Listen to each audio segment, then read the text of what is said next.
need the lowdown? It's with Lowetide right now.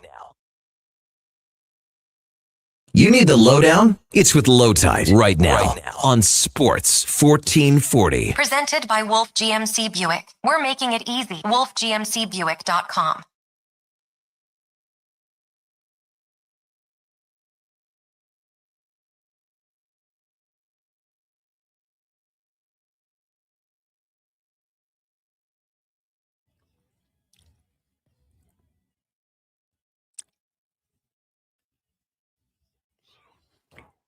Welcome to the Lowdown. Today's show, don't panic, it's going to be fine. Probably. The coaching staff needs to fix the power play. The team needs to be taking better care of that puck. And Connor McDavid needs to use his line mates more. That's it. Really? That's it. We can talk for 2 hours, and we will. But the Edmonton Oilers are the better team. They certainly showed it at 5-on-5. They lost 2 penalty-killing centers, and I think that showed. And the power play, man, they have to come up with something. They're way too talented to go another game like the 2 that we've seen. Lowdown is brought to you by Wolf GMC Buick. It's Truck Month, featuring their best deals of the year. Ask about 0% financing plus extra discounts for Costco members. WolfGMCBuick.com. On the way, our headliner of the day is Bag Milk from Oilers Nation.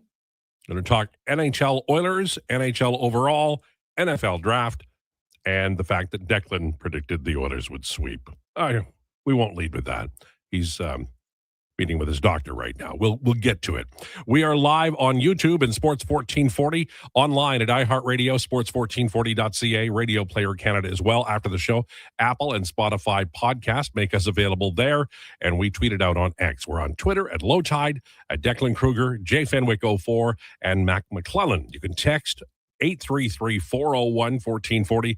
That's 833-401-1440. Lots to get to. I have 3 introductions, so I'm going to do all of them, even though Declan isn't here yet. He's on his way. All right.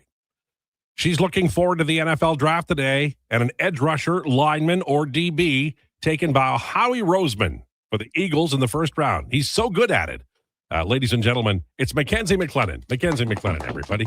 Eagles fan. You can't get better than that. No, you really can't, honestly. No. In the mock draft that we just did, or Brandon and Connor just did, they had a cornerback.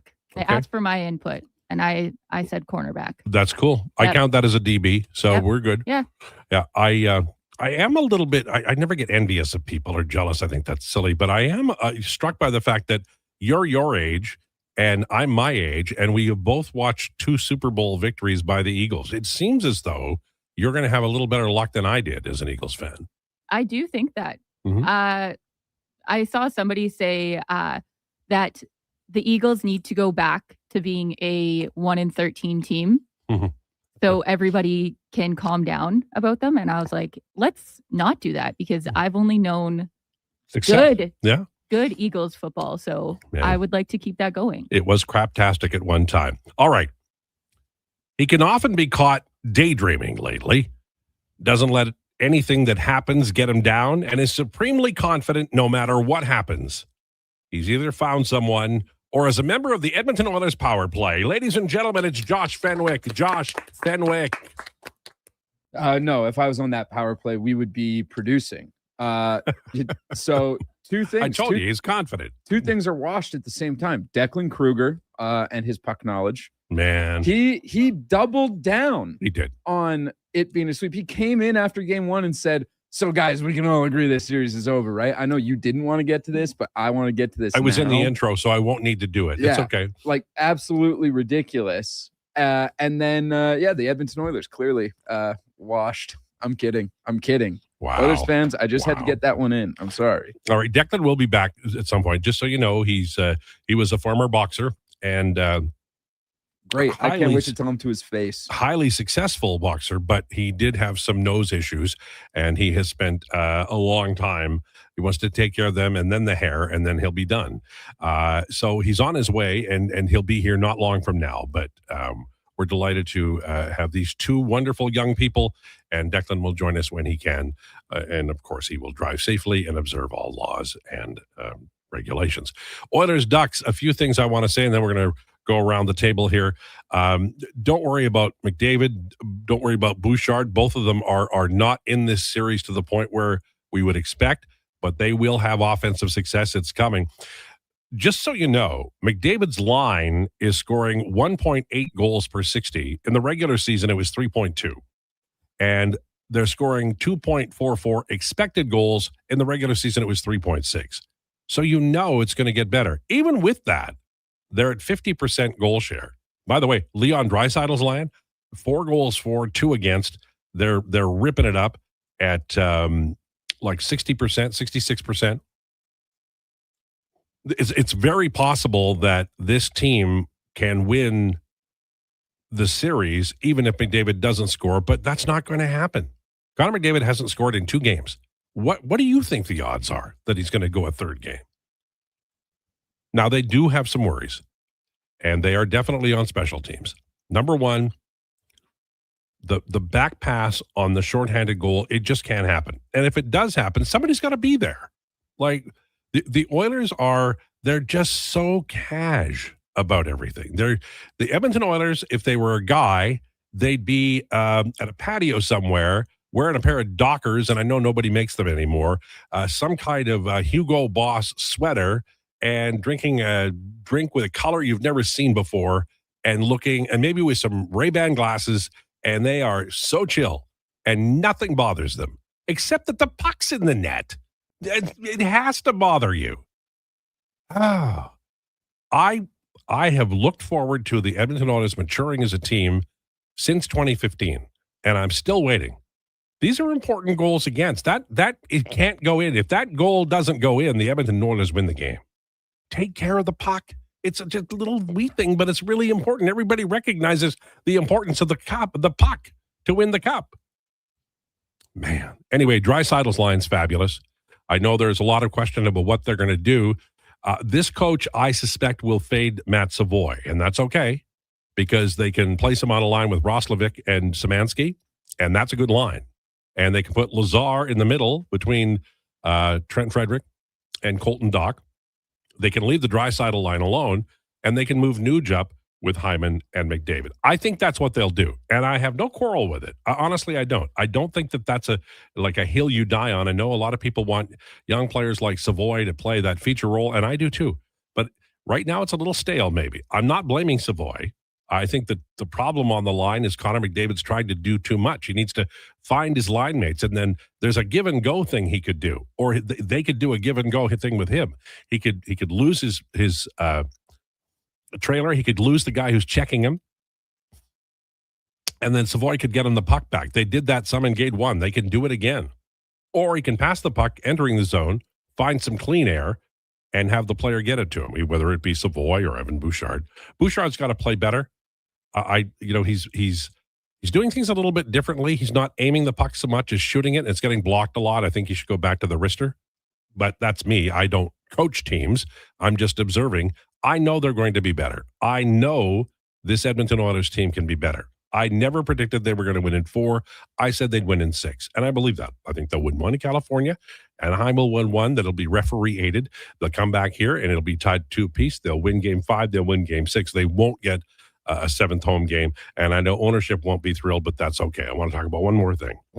The penalty kill is just ghastly. It's complete garbage. It is awful, but there's 2 reasons why. 3, really. I mentioned the injuries to Henrique and Dickinson.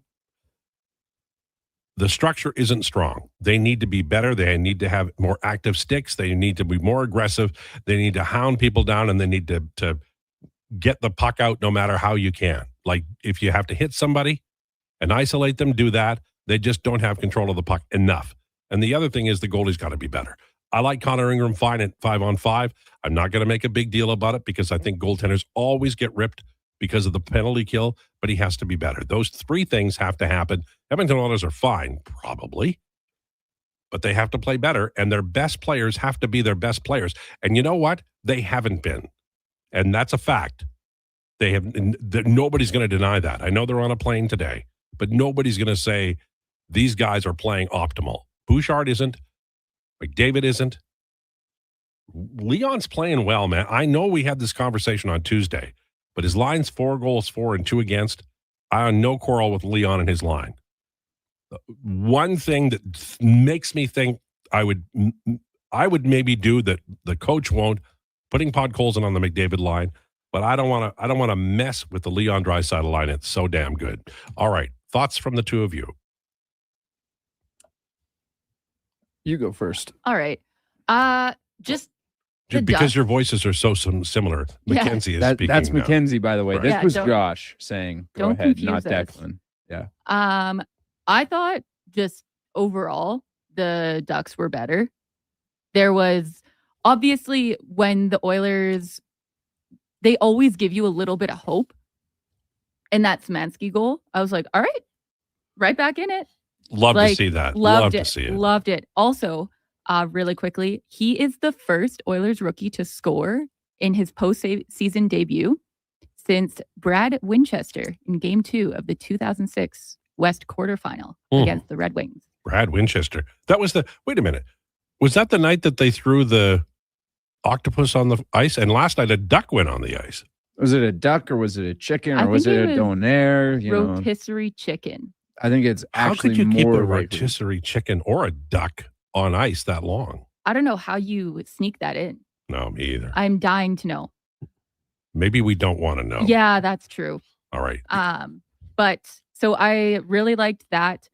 And that shorthanded goal, that's some of the worst hockey I've ever seen. And I believe that if Bush, Nuge, and McDavid, if they aren't so lackadaisical on that power play and they don't get the shorthanded goal, none of the Ducks goals after that happen. I think Does they the win the chicken game. still get thrown That- on the ice, however? This is the important Probably. question. Yeah, you're right. Probably.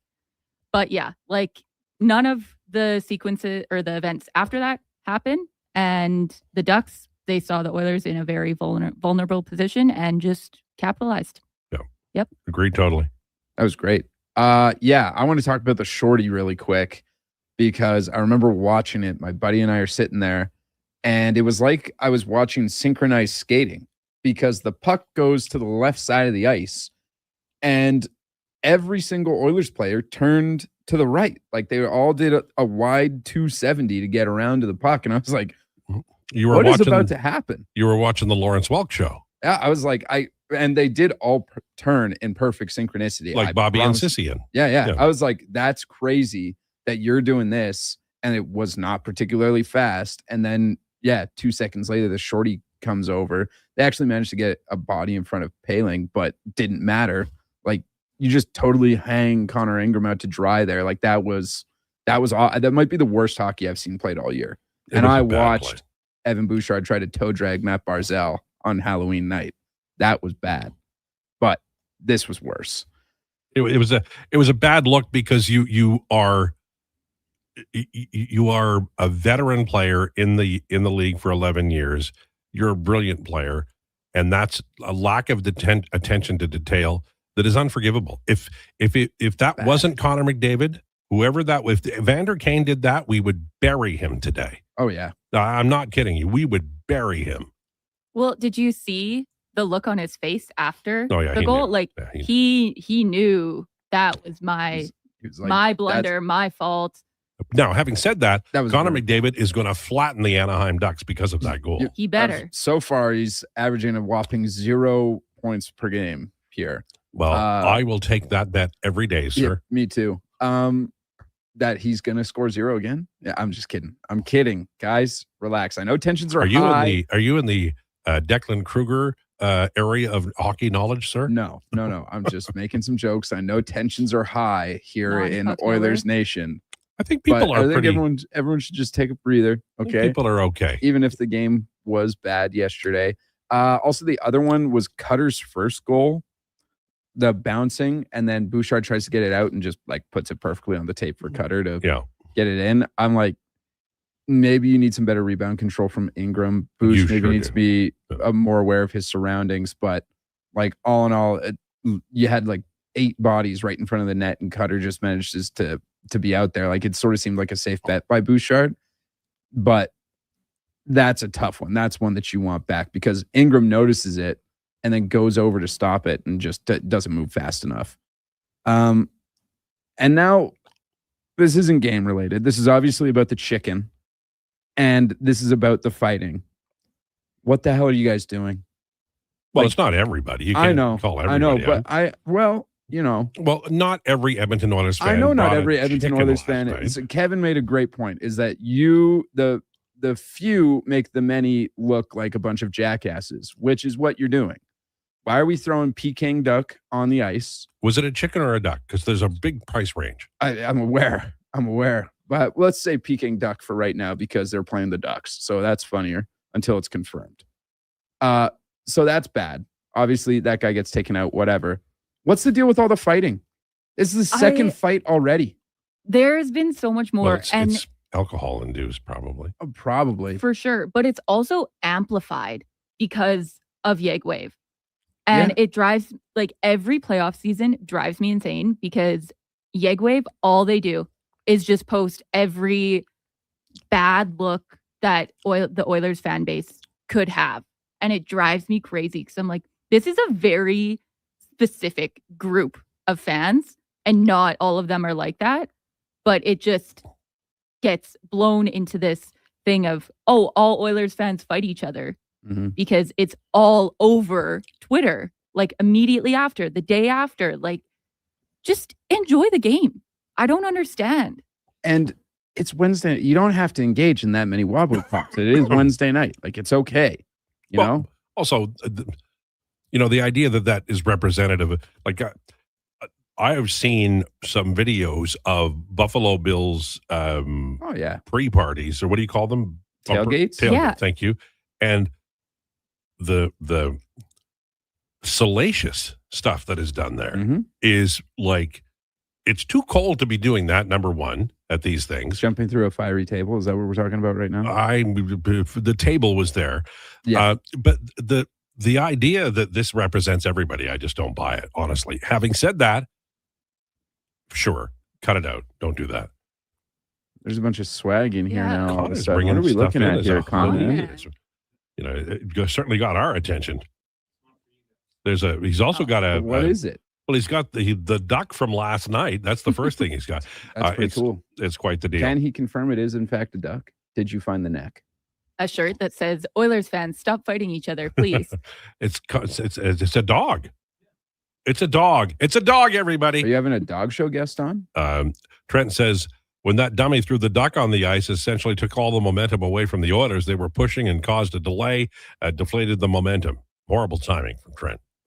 Well, it's also dumb. But, I mean, it was dumb when they threw the octopus on the ice in Detroit. That's pretty funny, though. Let's somebody thinks a duck is funny, too. Well, we're gonna look back on this in 20 years and we're going to be like, man, the duck is hilarious. But right now, it's dumb. And also, you absolutely suck the momentum out of the Oilers game. I have a really hard time framing everybody with this. It's like 5 guys. And you know what? I'm going to say that it's brawl guys. Was like 12 people. They're like 19 to 22, and they probably shouldn't have tickets. I don't know. Those guys that were fighting were like grown men. Yeah. Well, then they're idiots because you're right. It's a weeknight. That means you got to work tomorrow, and now you're fighting a guy. Come on. And I'm not saying don't drink either. Gruff just texted in. No drinks on Wednesday. Those are fighting words, Josh. I'm just saying don't get drunk on Wednesday. Well, also don't get so out of control. Like probably you're with your wife, who's not cool with that. I'm going to go out on a limb and say that. Gil from West End says, great show opening as always. Thank you very much. You're all fabulous. Well, thank you again, Gil. Any concerns? Knobloch fades 3 lines and rolls Draisaitl and McDavid for 30 minutes. He did it in the third last night. In my opinion, this team is better when they're all involved and 4 lines needed to win the series in the playoffs. It's always a danger.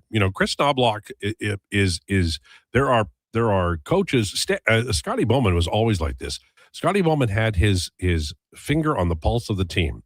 I can't remember which winger. It might have been Chuck Lefley. It might have been Murray Wilson. But one of the left wingers on the Montreal Canadiens early in the 70s when they were playing.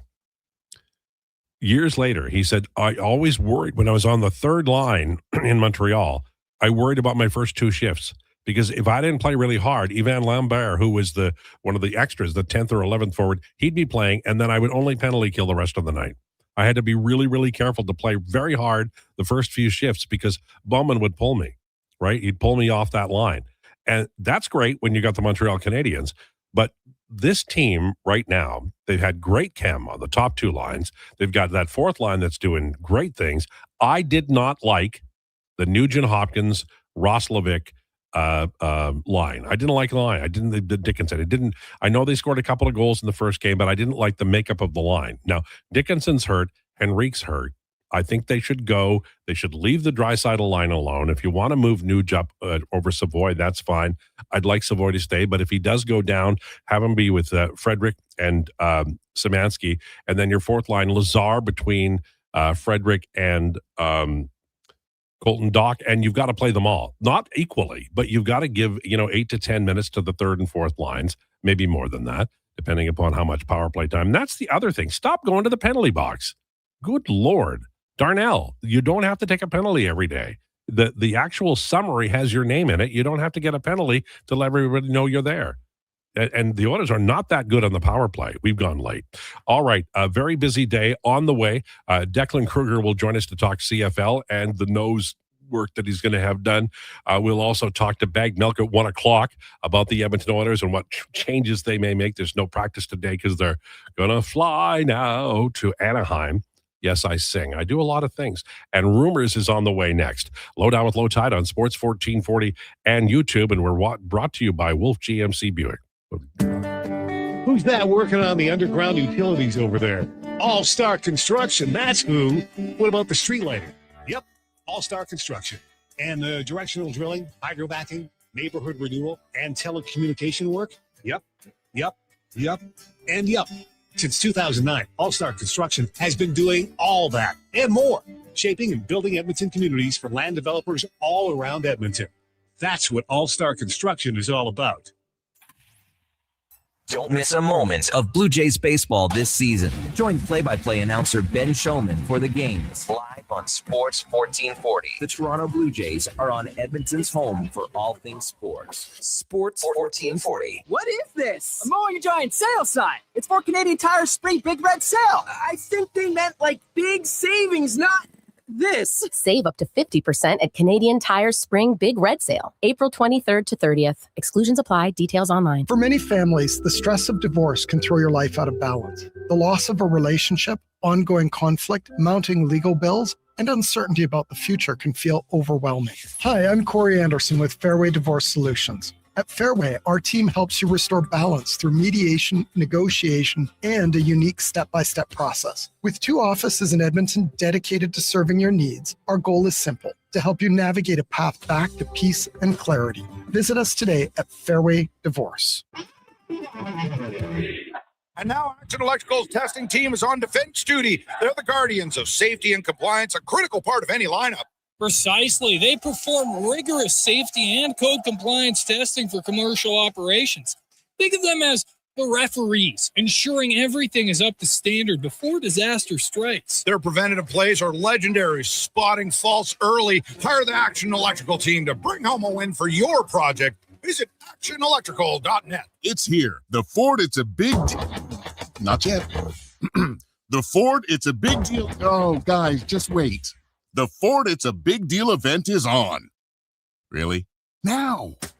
Hurry in to lease a 2026 F-150 STX with black appearance package from $237 bi-weekly at 0% APR for 36 months with $54.90 down. That's like $119 a week.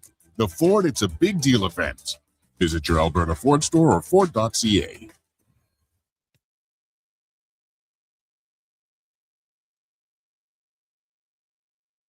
The Lowdown with Lowetide on Sports 1440. Author, musical connoisseur, sports know-it-all. Yes, a man for all seasons. Presented by Wolf GMC Buick. We're making it easy. WolfGMCBuick.com.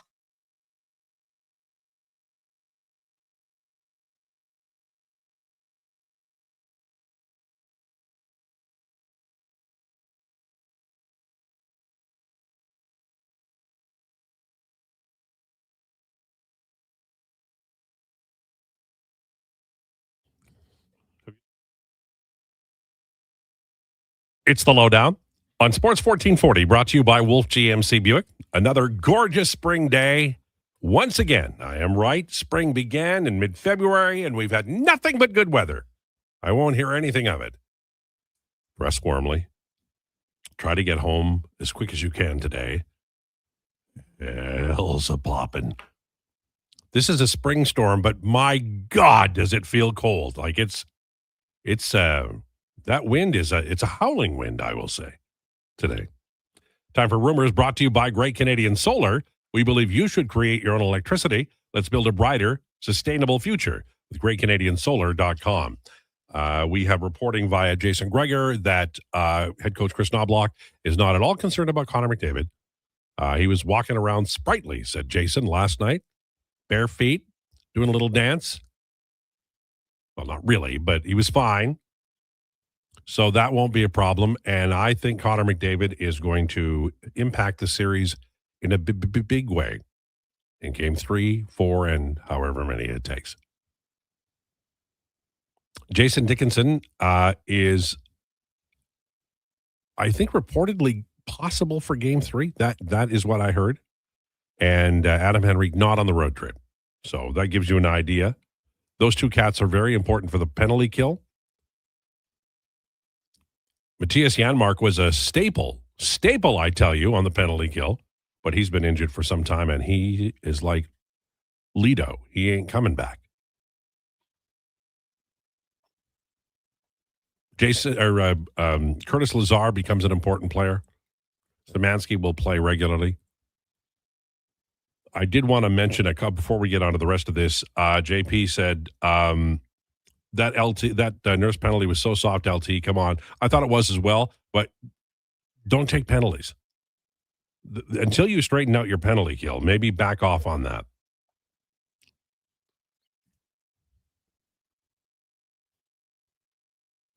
LT, the way I see it, the Oilers are fortunate to be tied at 1 heading to Anaheim. I picked the Oilers in 6, but the Ducks are looking like the better team from Spinner. No, I mean, we all have our opinions. I get it, and I understand it. But let me give you some factoids. This is at 5-on-5. Draisaitl's line is at 67% goal share and 54% expected. The rest of the team, including Connor McDavid, is at 67% goal share at 5-on-5 and 51% expected. Those are all over 50. All 4 sets of numbers are over 50. This is a special teams disaster for the Oilers. And so that they have to straighten up and fly right. Now, they've had injuries on the PK, but there's no excuse for that shorthanded goal. That's just, you don't even have to go talk to the players involved. Where was Evan Bouchard? Who like the jailbreak escape of the Edmonton Oilers, whoever brought that in needs to be taken from the conversation and never heard from again. They did this against Florida last year, and it just creates havoc because you abandon the zone. Oh, and there's the puck, and there's a guy on the other team. It's the easiest thing in the world. Just wait a heartbeat. The defensemen don't have to beat the forwards to the blue line. Inexcusable that. And look, we're not going to make a big deal about it, even though I am, because of the people involved. And I guarantee they're going to pay it back with interest when they get to Anaheim. But at 5-on-5, this Edmonton Oilers team was the better team. And I don't think there's much doubt about that. I couldn't possibly put together an argument that suggests that they were the inferior team. They were clearly better. Around the NHL, the first round of the NHL playoffs is just wild every night. You race home and you make your lasagna or whatever you make, and then you just watch the hockey and it's all grand. Except in Pittsburgh, where the Penguins look defeated. They look like Alex Delvecchio's Detroit Red Wings right at the end. Man, they're bad. Dallas beat Minnesota 4-3. Little PK problem going on there.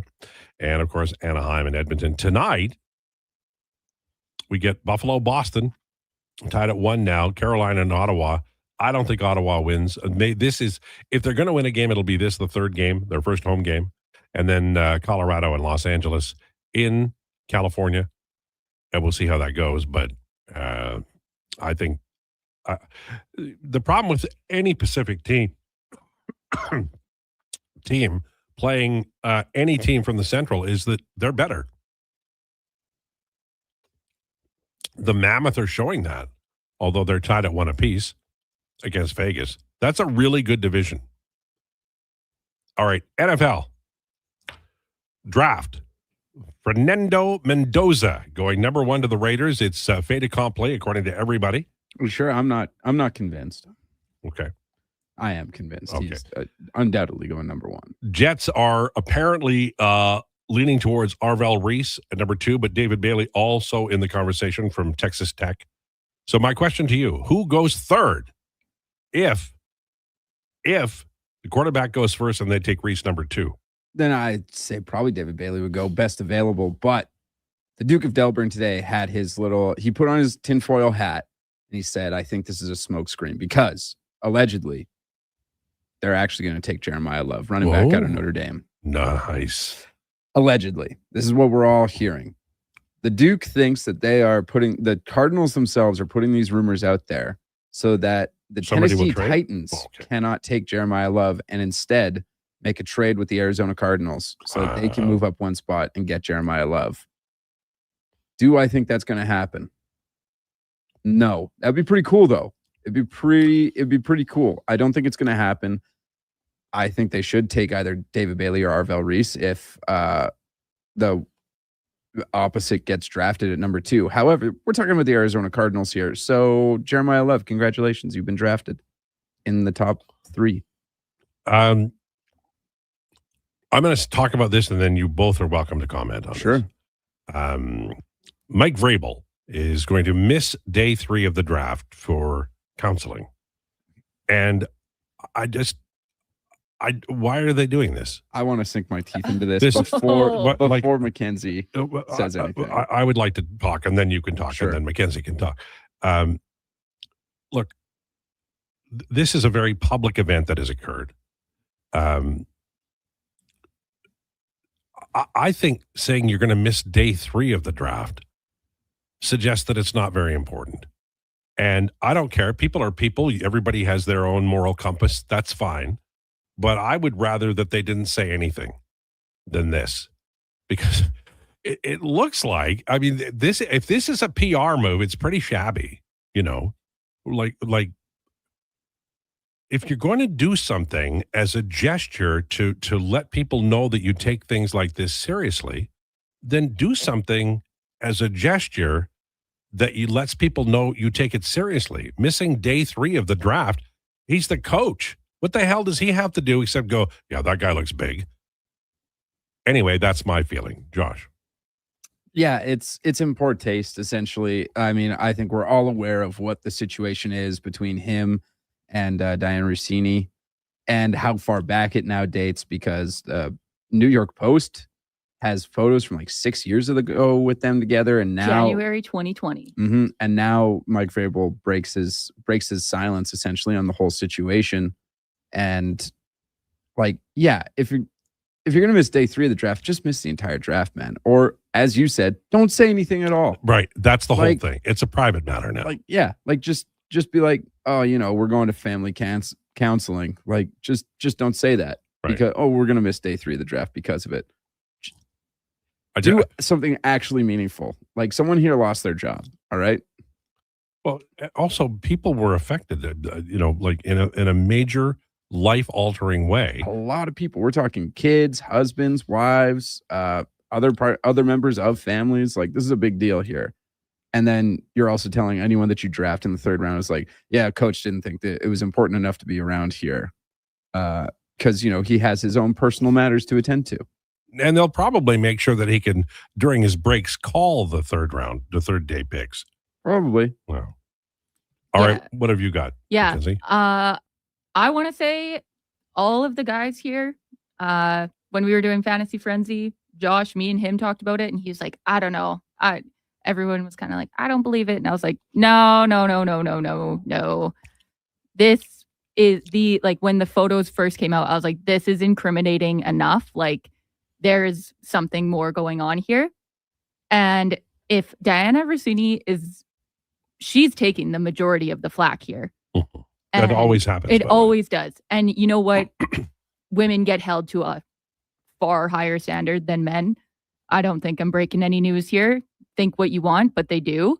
And Mike Vrabel, he needs to be held to the same standard because you are a coach of an NFL team.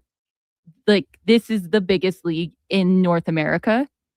The amount of money that's made, especially the Patriots. And I agree with you guys. Like, him saying I'm missing the third day of the draft says, like, I don't really care what happens in the third round. And it will make more of an impact to just not say anything.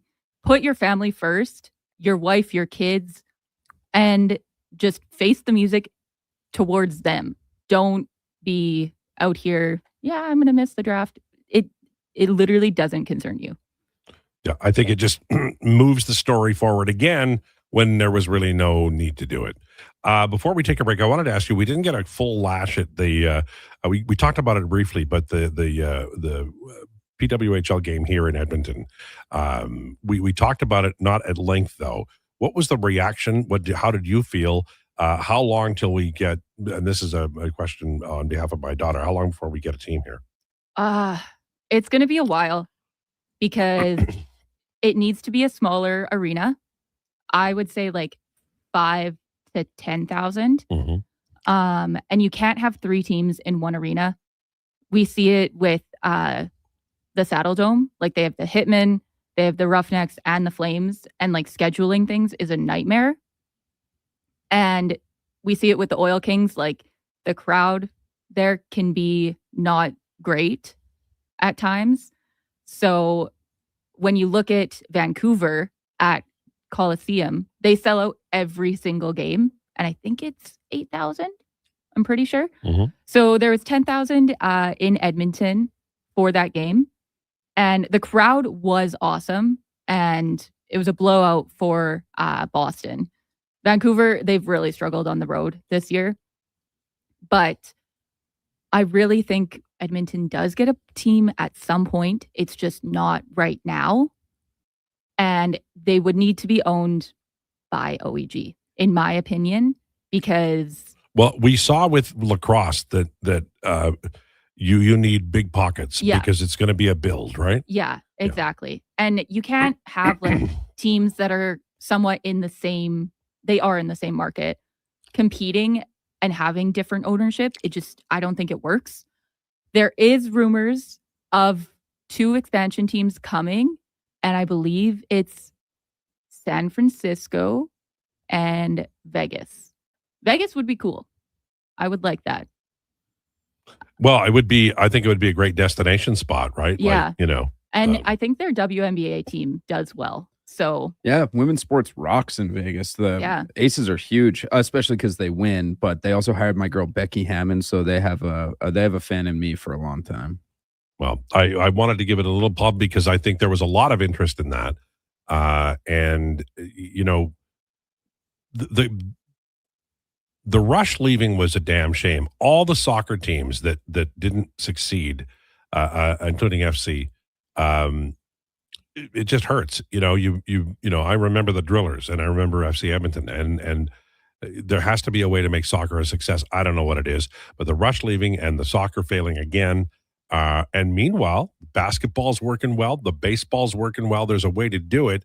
And I don't know what the business plan is, what the template is, but hopefully that works and we get that kind of hockey too, because there's a big fan base. Yeah. There is. And I just want to say, like, through my internship, like the last 4 months, this is my last week as an intern. Oh, I didn't know that. Yeah. No. Friday is my last internship day. And I've had quite a few moments where I'm like, pinch me. I can't believe this is real. And the PWHL game was one where I like had to take a moment and just like soak it in. Cause I was like, I can't believe I'm here covering this and I get to be a part of it. And there's so much support from the city of Edmonton. It was just, a moment where I was like, I just got to sit here and bask in it. Was one of the pinch me moments the time that Josh remembered your name? Surprisingly, yes. But that I remembered her name? Just a joke. Listen, I don't want to hear it. I got a killer memory. Okay. All right. On the way, your comments about the Oilers game, the lineup you'd like to see, and more. And we'll tee up Bag Milk's visit and the return of Declan from the nose doctor. Oh, he's here. Well, we'll take a break and we'll set them all up. This is the Lowdown with Lowetide, brought to you by Wolf GMC Buick on Sports 1440 and YouTube.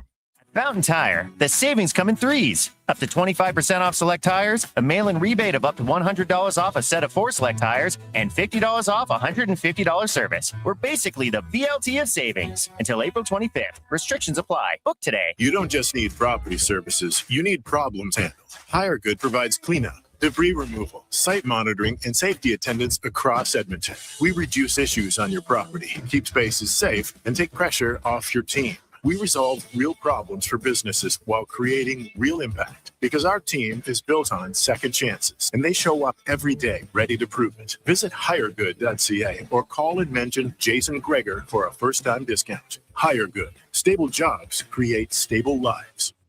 For over 50 years, The Brick has been proudly serving Canada.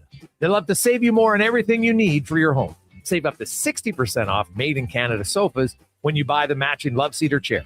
Find patio sets starting at just $99 and save up to 40% off mattresses. Plus, take 5 years to pay with 0% interest on furniture and mattresses. Taxes and fees due at purchase, OAC. Visit a Brick near you for details and exclusions. The Brick, saving you more. Hot coffee, hotter takes, and the sports stories that matter. Check out Kevin Carriers weekday mornings from 7 to 11 on Edmonton's sports leader, Sports 1440. Be part of the conversation. 833-401-1440. Wondering what you can afford? Let Go Auto do the math with our free car loan calculator. No pressure, no awkward convos, just quick answers on your budget and payments. Bad credit, no credit? We got you.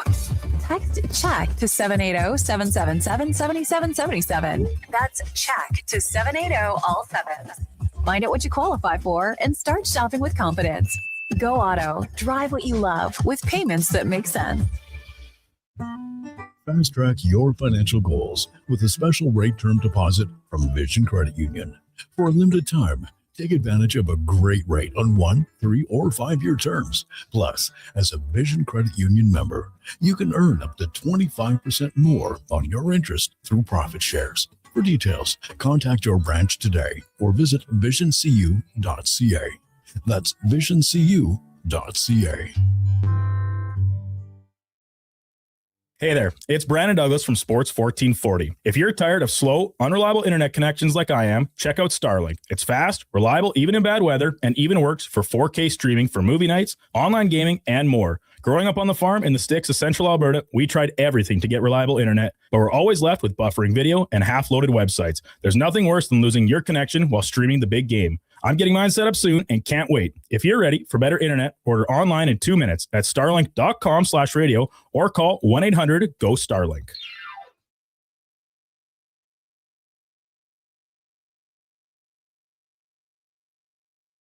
The Lowdown with Lowetide on Sports 1440. Can you fit Sports Encyclopedia on a business card? Presented by Wolf GMC Buick. We're making it easy. WolfGMCBuick.com.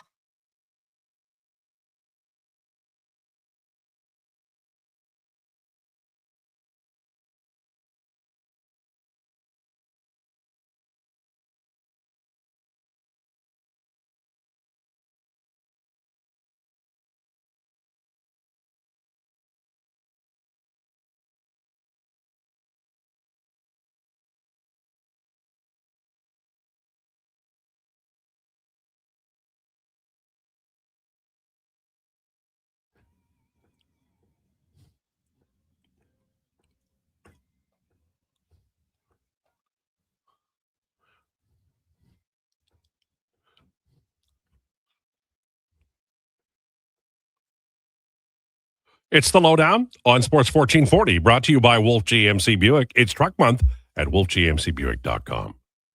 1244 actually. And we'll just mark down that's the time that Declan made his way to work, kind of a cash work routine.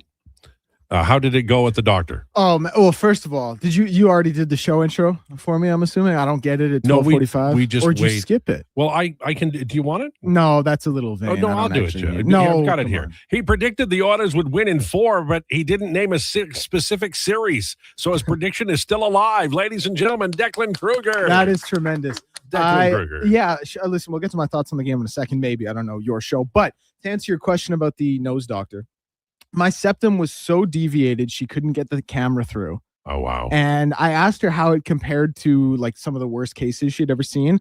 And she said, listen, like most of the worst cases are people who have the nasal surgery and then re-break it because there's just so much scar tissue and cartilage. So obviously I haven't had that because I've never had surgery, but she said it was severe. So it looks like some septum surgery is in my future. Okay. Yeah. And that's just so we know, that's the cartilage and the bone that divides the nostrils, right? Yeah, listen, there's something going on up there. No one really knows what it is except for the nose doctors, but apparently I need it fixed. So, well, it's probably because you took a punch when you were boxing, damn it. Or multiple even.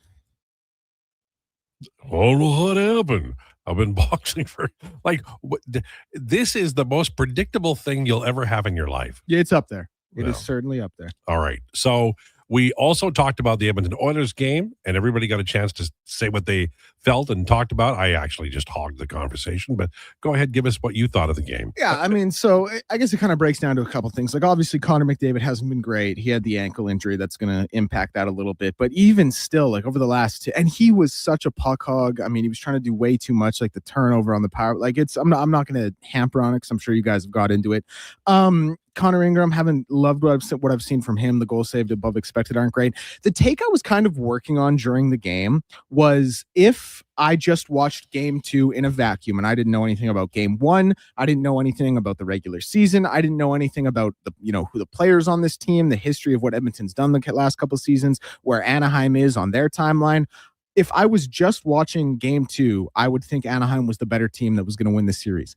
As the game went on, I kind of deviated from that a little bit. Like I drifted because I do still think you mentioned the 5-on-5 numbers that, Edmonton, the goal share is just out of this world in favor, especially on the Draisaitl's line. And that is great. But my thing is, like, if you're getting hammered that badly on special teams, like the 5-on-5 is great, but if you're giving something up, it just it doesn't matter. Like it's a sliding scale. Well, they've had some injuries, right? 2 centers are down. No, for sure. But the PK, I understand. The penalty or power play, I don't. Yeah, it hasn't been like Bush. What was his plus minus? Bush is, I don't know what it is, but Bush has been bad in this series. Yeah, he's been really disappointing as a guy who went to bat for him being a Norris finalist this season. Like, things aren't great for the Edmonton Oilers, but I think one thing that I kind of came away from to wrap up my thoughts on the game, because listen, it wasn't great. You got hung for 6 goals, obviously fine with 5 with Ingram and net. This is kind of, as much as we hate it, this is a little apropos. Like, this is what the Edmonton Oilers were for 82 games. And I still think we came away from an 82-game regular season feeling like they were a better team than Anaheim, rightfully so, I may add. And so I'm not going to come away from the one playoff game where Anaheim, had the result they had and completely changed my mind on things. Nothing about it was a banner night. Nothing about it was like, hey, we can really hitch our wagon to we did that well and we can go there and build off that. Like, it's got to be a bit of an overhaul, and that may be a little too extreme. I'm still not worried about the series, but I tweeted it, and I'll wrap it up with this. Like, credit to the Anaheim Ducks, the only team in the Pacific Division with a winning record this year, and they had a lot more fight than I thought they did. Yeah, and they're not like a hopeless team. They have good goaltending. Their PK is not good, but the Oilers' power play is just garbage. Yeah, and that's for me, that's the big part of the series. But they have their own. Like I've been talking about, McDavid's goal share is 50% and his expected goal share is higher. Here's one for you, Chris Kreider. In this series, this is just this series, 2 games, 20 minutes at 5-on-5. His expected goal share is 70%. That's outstanding. His actual goal share is 33%. So we're early in the piece. But when we're talking about the Edmonton Oilers at 5-on-5 being splendid in terms of goal share, sure. But the regression on Kreider's numbers suggests that he's going to pot a couple of goals here in the next few guys. I think you're going to see a Connor McDavid that you haven't seen before in this series in Anaheim. That's my belief. He just has not announced his presence, and neither has Bouchard in this series. And it's possible that Bouchard and McDavid don't play well, and the Oilers win the series because of Leon Draisaitl's line and the other lines. But I think we'll see a very different McDavid here on the weekend in Anaheim. Leon's line is maybe. Can I ask you this? I don't disagree on the McDavid thing. Like, he's the best player in the world. His playoff points, like, it's outstanding. He's the best player in the world, so I don't disagree. The only thing I would say is, what makes you say that now, based off what we've seen in the past 2 games and knowing what makes me say what now? That Connor's going to pop in games 3 and 4? Because like the games 1 and 2, I don't disagree. I want to be clear on that. Like, he's the best player in the world. He has that ability. I'm sure he's going to come up with a 4-point night here in some capacity because that's who he is. That's what he does. But his games track 1 and, record. Okay. But fair. Like you asked me, I want to tell you, his track record is, when McDavid goes 2 games without a point, it's news. And the reason it is because it rarely happens. And, after the game, it didn't appear as though the injury was something that we had to worry about. I think they're going to check down Savoy to the Szymanski and Roslovic line and move Nugent Hopkins up. But I'm sorry. I watched the man play for 11 years. I'm going to bet McDavid every time. And this team is 1-1 tie because of special teams, not 5-on-5. And as I said earlier, the problem they're having right now with the penalty kill is they've got some guys hurt. Their play is sloppy, partly because they've got some guys hurt and there's some new guys on there. And then the third thing is their goalie is not playing well enough on the penalty kill. 5-on-5, Connor Ingram's doing 5. He's over 900, I think 905. But on when the special teams come, that they had lack of care with the puck on the power play. It cost them a goal. And then they are just not impacting the penalty kill enough. They're not turning it over enough. So I get that everybody's focusing on McDavid, but Bouchard has not played well. Mm-hmm. And I think that this team is about where they always are with Los Angeles after 2 games, where there's a lot of turmoil. People are wondering what's happening with McDavid, and Leon's filling the net. I think they're going to be fine, but I do think that Anaheim will pay for last night. Connor McDavid is a very proud fellow, and that was not a good game. That was not one that we're going to put in the rafters as a memory of 97's greatness. It was a tough game, but I think he'll respond because he always has. McDavid's great, but he's no Gretzky or Lemieux. Never happened to them. The Gretzky team was an all-time great team. McDavid and Draisaitl are great players, but the 80s Oilers had many great players. So it's a completely different comparison. And of course, we know that the Oilers have weaknesses in a way that the 80s Oilers would not, because there's no salary cap. And, Glenn Sather was smart enough not to sign 18 people to no movement clauses. The other thing with the Ducks is you got to give them credit for how they've played McDavid defensively, like all 4 lines too. Well, it hasn't mattered who's out there, which I think is that's why I think Nuge will come up to the line. Oh, sorry, Josh. No, all good. I forgive you. Probably shouldn't have this anyways. But anyways, I mean, like, historically speaking, yeah, like Nuge, Hyman, McDavid equals success. So he needs to come up. It's super funny to think that there's going to be 2 rookies, one of which centering a line in the NHL playoffs, and they're playing well. But the Ducks defense, like the little stick checks that they're giving McDavid just to throw him off, because they know he's not going to pass the puck. Just need to throw him off his rhythm a little bit. Yeah. And then when he does try to make passes, we get something like the shorty last night. The feeling I get when McDavid's coming in 1-on-3 is that he's waiting for them to react. And when they do, they're betting that he's going to deke, and they're winning every time because he's always going to deke. And that means he's got to punch it into the corner or send it to a teammate and do a give and go. This is not rocket science. I think McDavid has got to think his way out of this in real time. And I'm going to bet on him every time. I'm never going to bet against Connor McDavid. You heard this first right here, ladies and gentlemen. All right. Bagged milk on the way. Can you give us a preview of Declan CFL? Yeah, so I'm glad you brought that up. I want to know if you guys want to do a CFL draft preview or, since it's tonight, an NFL draft Well, preview. I think NFL draft preview. We talked about it in rumors. We talked about the top three, but I wouldn't mind doing a Q&A with you on the NFL where I just ask you a bunch of questions. Yeah, no, absolutely. I would love that. Okay. I look forward to that. And Bag Milk on the way. This is the Lowdown with Lowetide on Sports 1440. We're brought to you by Wolf GMC Buick, and we're appearing at Sports 1440 and on YouTube. It's time for an update with Declan Krueger. This is a Sports 1440 update. Brought to you by Custom Floors Inc. Floors done right for homes or businesses. Visit the new showroom, 11577 149th Street. It's open 6 days a week, and you can, with Saturday hours from 10 to 2, and you can, of course, also visit customfloorsinc.ca and bring your next flooring project to life. NHL schedule tonight, we'll see 3 games in action, Buffalo and Boston at 5, Carolina and Ottawa at 5:30, and Colorado and LA at 8. Buffalo and Boston series tied 1-1. Carolina and Colorado both leading their series 2-0. In the NBA tonight, action will also get going at 5 with the Knicks and the Hawks. Cavs and Raptors will be at 6, and Nuggets Timberwolves at 7:30. Nuggets and Timberwolves and Knicks Hawks series both tied at 1-1. Cleveland leading Toronto 2-0. MLB action right now, Braves and Nats tied 2-2 at the end of the 6th. Tigers lead the Brewers 3-1 in the bottom of the 6th, and the Phillies are up 1-0 on the Cubs in the bottom of the 2nd. Other news from around the sporting world is New England Patriots head coach Mike Vrabel is seeking counseling and will miss day 3 of the NFL draft following New York Post news following an old relationship with Diana Rossini. Norris day-to-day for the Sabres and will miss that game versus the Bruins. And I'm Declan Krueger, and this has been a Sports 1440 update. Sports 1440, Stingray radio station. CKJR broadcasts from West Edmonton Mall and Wetaskiwin. Download the free Stingray music app and listen wherever you go.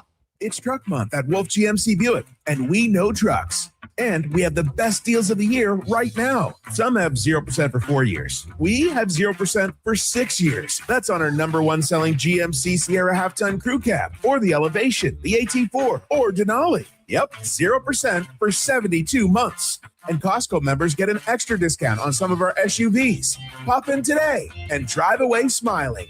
Wolf GMC Buick. We're making it easy.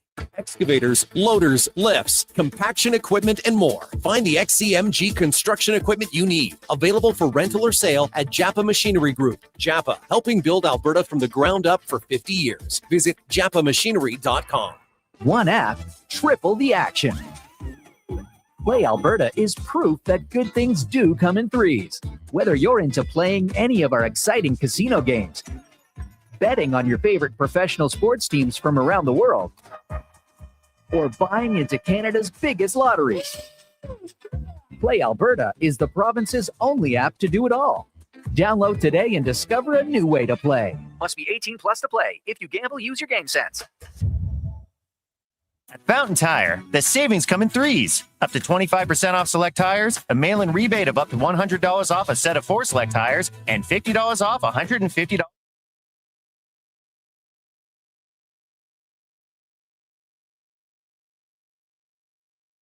Lord didn't realize he had Savoy straight from behind. He keeps it alive. Slavic. It's Josh Szymanski. The first puck. He shot into the net. In the NHL. Trying to take Lacombe into the boards. Lacombe will pick up his stick. In the meantime, the puck's stolen by Kapanen. Draisaitl hit from behind by Killorn, shrugged him off, shoveled it out. Murphy it drives.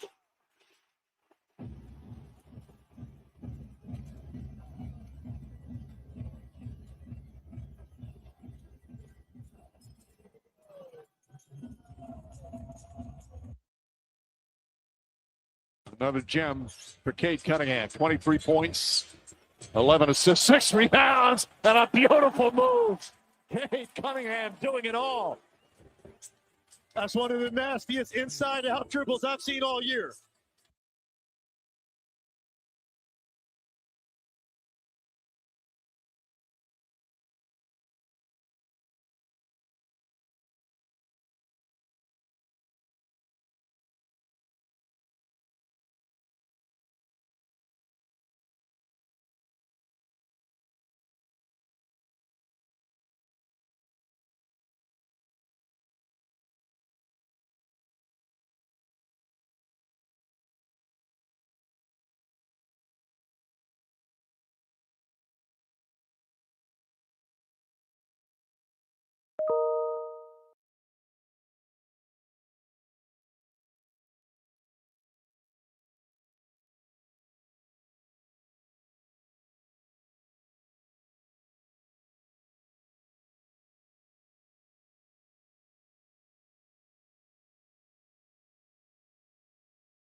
home right away, right, Rick? That's right, Bob. Every RV on our lot is ready to go. Bring your truck and you can take it home with you. You could be enjoying the great outdoors this weekend if you want.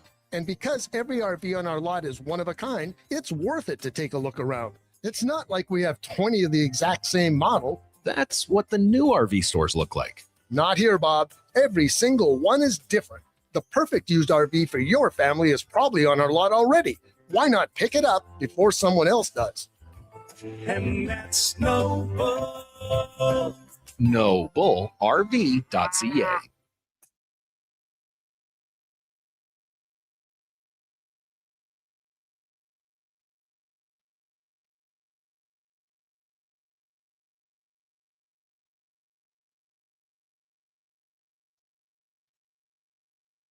The Lowdown with Lowetide on Sports 1440. Author, musical connoisseur, sports know-it-all. Yes, a man for all seasons. Presented by Wolf GMC Buick. We're making it easy. WolfGMCBuick.com.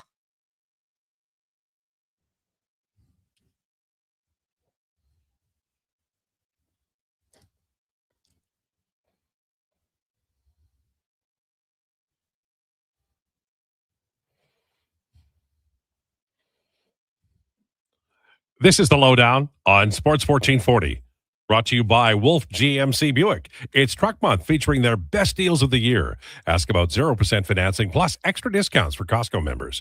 WolfGMCBuick.com. Remember, if you are the president or CEO or owner or all of those things of a major business and you've got some kind of problem that is blowing up in the media, call Mike Vrabel. He knows how to take care of things. This thing is blowing up again because of the third day. It was dying down. It had legs. It used the legs. It had tired the legs out, and now this thing is doubling down just in front of the NFL draft. I mean, you kids out there, when the media moves on from your story, then you just let them move on. Say nothing. Zero. Nada. Zippo. Wow. All right. It is time for our headliner of the day, Bagged Milk from Oilers Nation. Playoff season is here, and the last thing you need is debt stealing the thrill. A free consultation with a local Faber licensed insolvency trustee could be the turning point. Visit faber.ca. And with that, we say a hearty hello to our friend Bagged Milk. And I believe that blind drop passes are the devil's plaything. Do you agree? Oh, my goodness.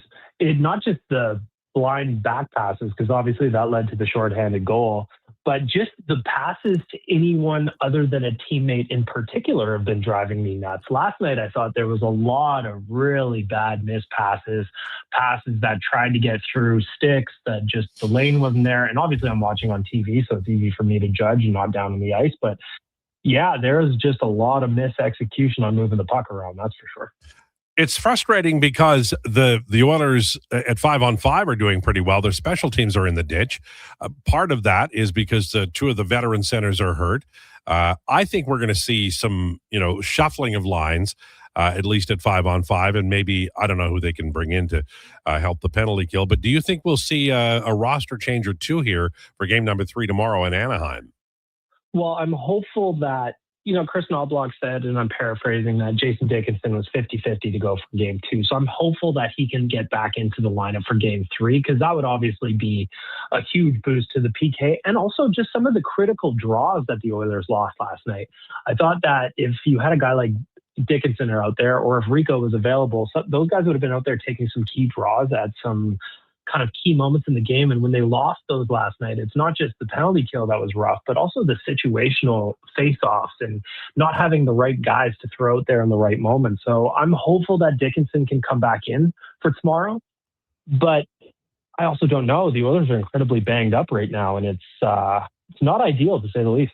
Well, it reminds us of, we all start out, like I think I wrote something the day of game 1, like, they have their 4 lines. They got their 3 pairings. They got their goaltending. Looks like everything is, like playoff hockey has a tendency to end plans in a quick hurry.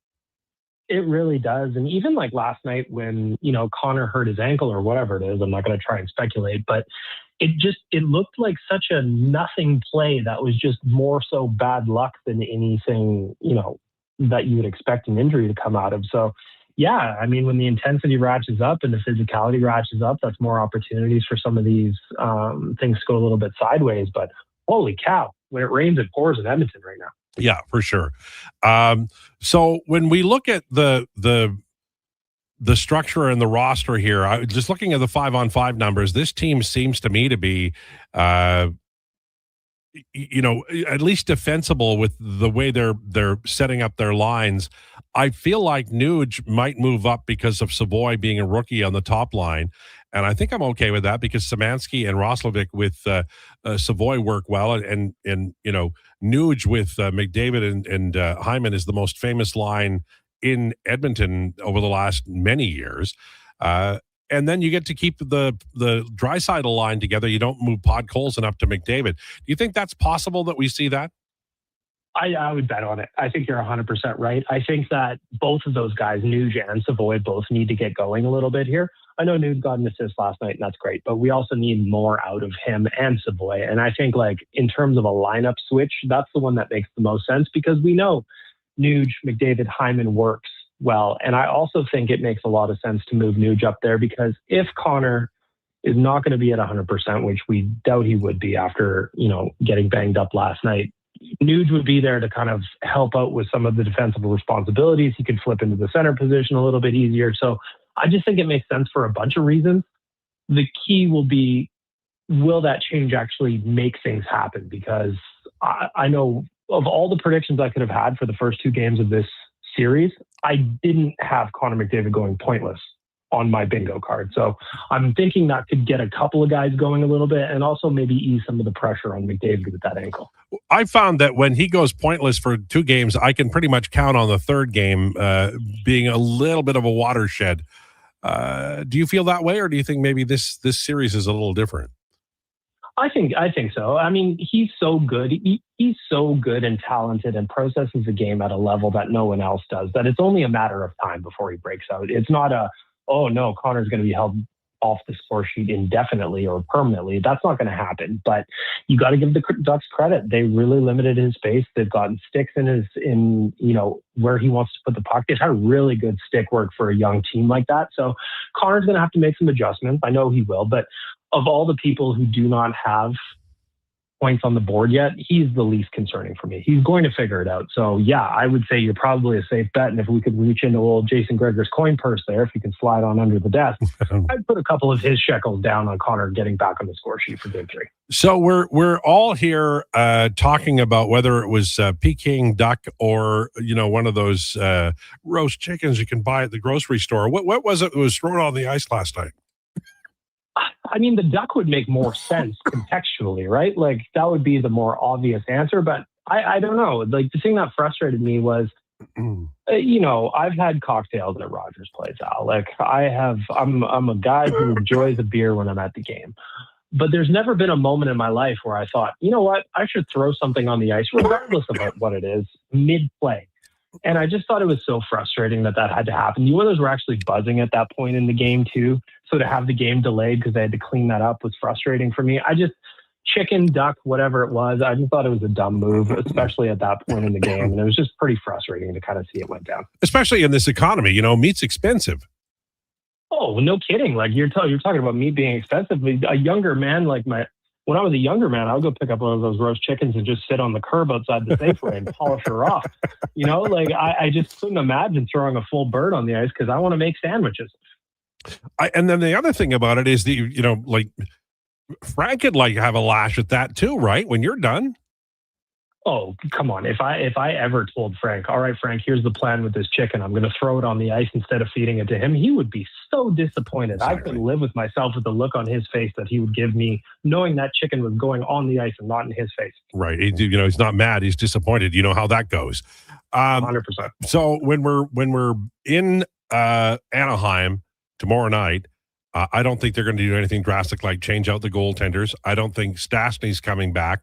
We'll see. I think most of the roster changes might be due to, injury return like Dickinson and that sort of thing.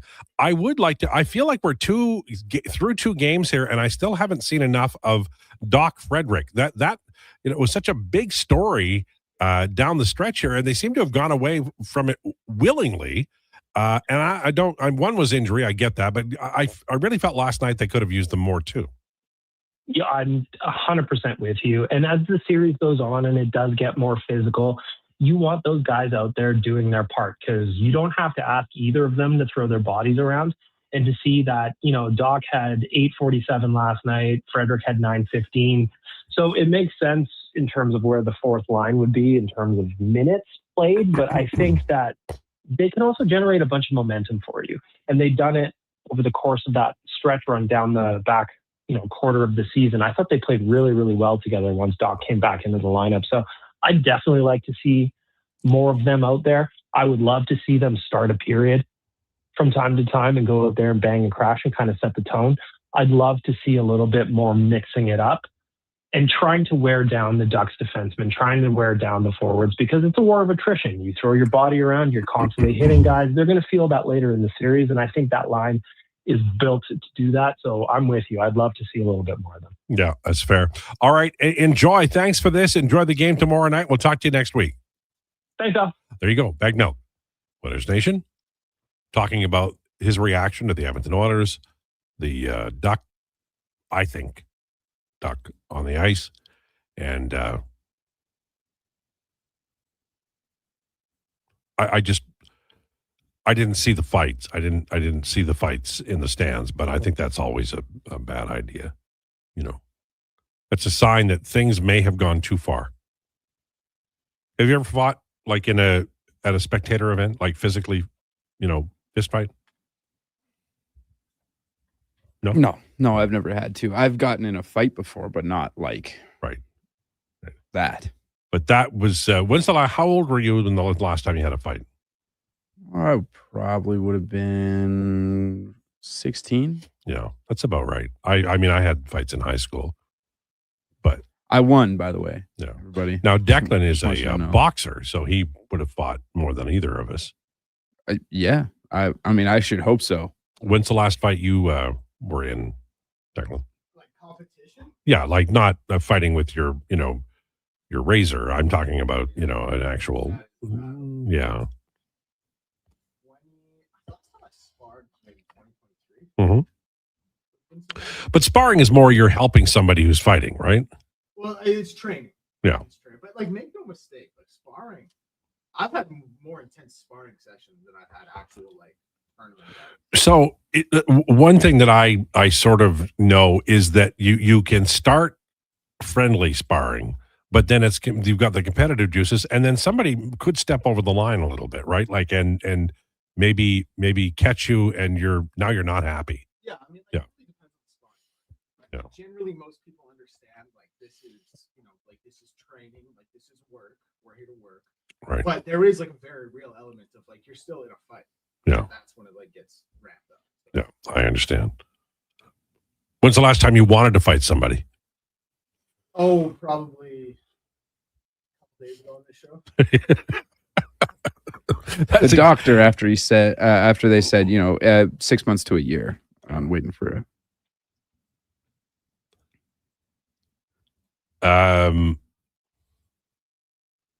But by the way, fighting, street fighting, stupid. Yes. Don't do it. Yes. Don't do it. Or Just fighting walk in the away. stands is stupid. Just don't do it. No.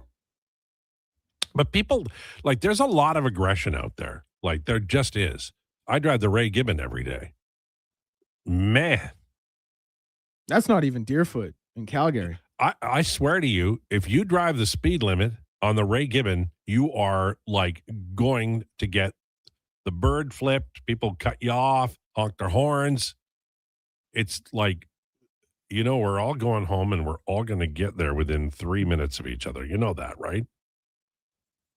Nude should take a seat, says Sam. He's too preoccupied with the new baby. Well, number one, Sam, anybody who's a parent knows that it is a life-altering thing. But number two, he's not been 100%. That's true. But he's not the only one. And, the Oilers have not played extremely well through 2 games. But when you're, when you're being critical of a veteran like that, I think he's proven, or at least earned the right to play through whatever the issue is. Or as our friends at the CBC say, issue. And certainly McDavid has. Particularly when it's the playoffs. Right. And by the way, the alternative is Larry. That's always the thing you got to look at, right? Like, yeah, you've offered a solution, or you've offered, a replay. Like, what's the solution? Right. So, Frosty from Leduc says, I would try Pods on the power play, in for Nuge for a bigger net front. The reason I think that might be a good idea is if Nuge is fighting it a little bit, and the power play certainly needs some help. Plus, Nuge is, he plays in all 3 situations, and their penalty kill needs help. So maybe split, get Nuge on the penalty kill, practice that, and then Pod Colson on the. I would be okay with that. I don't know that's going to happen. Nuge is a core player on this team. Lowetide, are you the guy that drives so freaking slow on the Ray Gibbon? I think I gave you the bird twice last week, Mark in St. Albert. I drive the speed limit. When it says 70, I drive 70. I don't drive 80, and I sure as hell don't drive 90. I mean, I might drive a little bit over the speed limit, but not a lot, 75-ish. I'd probably give you the bird too, straight up. They give tickets for speeding. I'm aware. Yeah. Have I gotten one? No. Well, then look at you. But also, this is my gripe with it all. Mm-hmm. I know there's a construction zone coming up. I'm aware. I'm not going to speed through a construction zone. But why are we slowing down to 60 when it's still like 2 minutes away? But I don't. There's no on signs. Gibbon, you don't do that. On Gibbon, you drive 70 and get 75 and get slipped the bird. No. I drive my speed until I see the signs that, have the 60 with the arrow signaling it's 60 ahead, and then I slow down. Mm-hmm. Like a regular person should. Why are we driving the construction zone speed limit minutes away from the construction zone? Like, it doesn't make any sense to me. We're talking about a minutes long drive. I'm trying to get home. This is actually going to slow me down getting home. Do you understand? Getting home 3 minutes later does not change the world. I'm aware, but I have a very specific routine when I get home. Oh my and when it gets disturbed, I am in an immense amount of uncomfortable feeling. I would like Edmonton to just relax, like say Om 10 times, take 11 deep breaths before getting onto a freeway in this town. You're already irritated, I can tell. Yeah, I know, because people keep doing that thing that I hate that makes me 3 minutes late for home and my routine's upset. Okay, but wow. All right, fine. I got to poop when I get home, all right? And what are you doing when you leave here every 5 seconds? Trying to get home so I can poop, Tide. No, but during the show, you're walking out here every. What are you just going to visit people? You're going to drink your water. All right. We got to refill that. Okay. On the way, we're talking NFL draft. And we're going to forget that word he said. And by the way, I may have to go to the washroom. Lowdown with Lowetide on Sports 1440. And, of course, on YouTube. And we're brought to you by Wolf GMC Buick. At Booster Juice, doing good tastes really good too. From now until April 26th, every purchase of a Mood Booster Ball will help support the Community Booster Fund. So while you're enjoying a Mood Booster Ball made with caramel, marshmallows, and peanut butter, you're also supporting athletics, community, and educational initiatives across Canada. Let's fuel healthy communities together. For more information, please visit boosterjuice.com. Booster Juice, Canadian-born, blending since 1999. It's Truck Month at Wolf GMC Buick, and we know trucks. And we have the best deals of the year right now. Some have 0% for 4 years. We have 0% for 6 years. That's on our #1 selling GMC Sierra half-ton crew cab, or the Elevation, the AT4, or Denali. Yep, 0% for 72 months. And Costco members get an extra discount on some of our SUVs. Pop in today and drive away smiling. Wolf GMC Buick. We're making it easy. Whether you're a craft beer connoisseur or more of a wine aficionado, there's always something new to discover at Sherbrooke Liquor, a unique, family-owned, independent liquor store. The selection? Incredible. The non-alcohol section is also very impressive. Sherbrooke Liquor, expert, knowledgeable staff with a passion for unique finds. More than just a liquor store, we're a community. Alberta's best, the one and only Sherbrooke Liquor. Wine, spirits, and oodles of beer. Visit SherbrookeLiquor.com. Actions speak louder than words. Japa Machinery Group puts your construction plan into action with XCMG construction machinery you need. Available for rental or sale. Learn more at japamachinery.com. You see it? Fusion Promo Marketing can make it. Fusion makes high-quality, memorable promotional products for businesses, sports teams, and corporate events. From vision to reality, get noticed and remembered. Fusion with a Z. Promomarketing.ca. Shoulder pain. It can make even the simplest things like reaching up, lifting a bag, brushing your teeth, or sleeping frustrating. Rotator cuff strains, impingement, arthritis, they're some of the most common issues we treat every day. I'm Grant Fedoruk, and at Leading Edge Physio, our team brings postgraduate training, evidence-based technology, and just the right amount of humor and humility to help you feel better. Because we never forget the most important part, the gratitude we feel for every patient who allows us the opportunity to care for them. Because life shouldn't hurt. When it does, leadingedgephysio.com. Craving a dining experience that rises above the rest? Head to Summit Restaurant in the Silent Ice Center, just minutes from South Edmonton Common. Savor exceptional house-made pizza, delectable entrees, and expertly crafted cocktails in a stylish, modern atmosphere. Perfect for a casual meal or a special night out. Summit offers a refined experience where every bite and sip reflects our dedication to quality. Elevate your dining experience. Make Summit Restaurant your destination tonight. Business owners, if rising electricity costs are cutting into your profits, there's a smarter way forward. Right now, federal clean technology tax credits can cover 30 to over 50% of the cost of a commercial solar system, delivering an immediate return on your investment. And in Edmonton and Sturgeon County, the Commercial Clean Energy Improvement Program offers long-term financing for up to 20 years, making solar more affordable than ever. Lock in lower energy costs for decades and strengthen your bottom line. Visit GreatCanadianSolar.com to get started. What is this? A Mowing Giant sale sign. It's for Canadian Tire's Spring Big Red Sale. I think they meant like big savings, not this. Save up to 50% at Canadian Tire's Spring Big Red Sale, April 23rd to 30th. Exclusions apply. Details online. Are you overwhelmed by debt and getting nonstop calls from creditors? It can feel like there's no escape. Debt doesn't have to be a life sentence. A single call can turn things around. My name is Parveen Middleton. I'm a licensed insolvency trustee at BDO right here in Edmonton. I can help you become debt-free with a solution just for you. Let's put an end to those calls from creditors together. Call 1-833-BDO-TALK or visit bdodebt.ca to discover your debt-free future.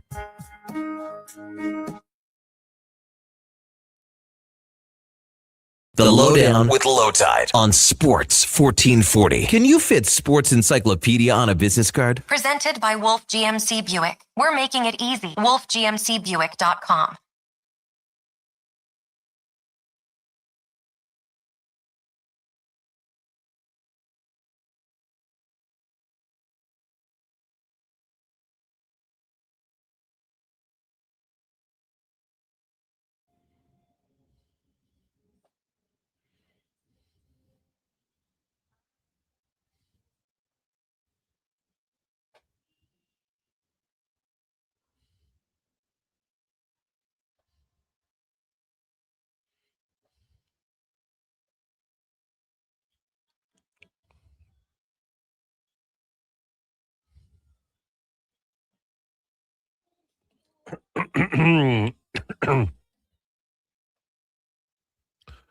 This is the Lowdown on Sports 1440, brought to you by Wolf GMC Buick. It's Truck Month, featuring their best deals of the year. Ask about 0% financing plus extra discounts for Costco members. WolfGMCBuick.com. 123. Just stay out of the left lane. Lowetide from Bad Captain. I do. I always stand there. I'm turning right anyway. I get into the right lane as soon as I can coming off the highway. Yeah, I do that. And I do agree that somebody mentioned about slow merging traffic. You got to speed up, man. You do. That is a big problem getting onto the Henday especially. You get just, apply the gas. People will let you in, but you've got to be going at pace. They're not going to slow down for you. That's a no-brainer.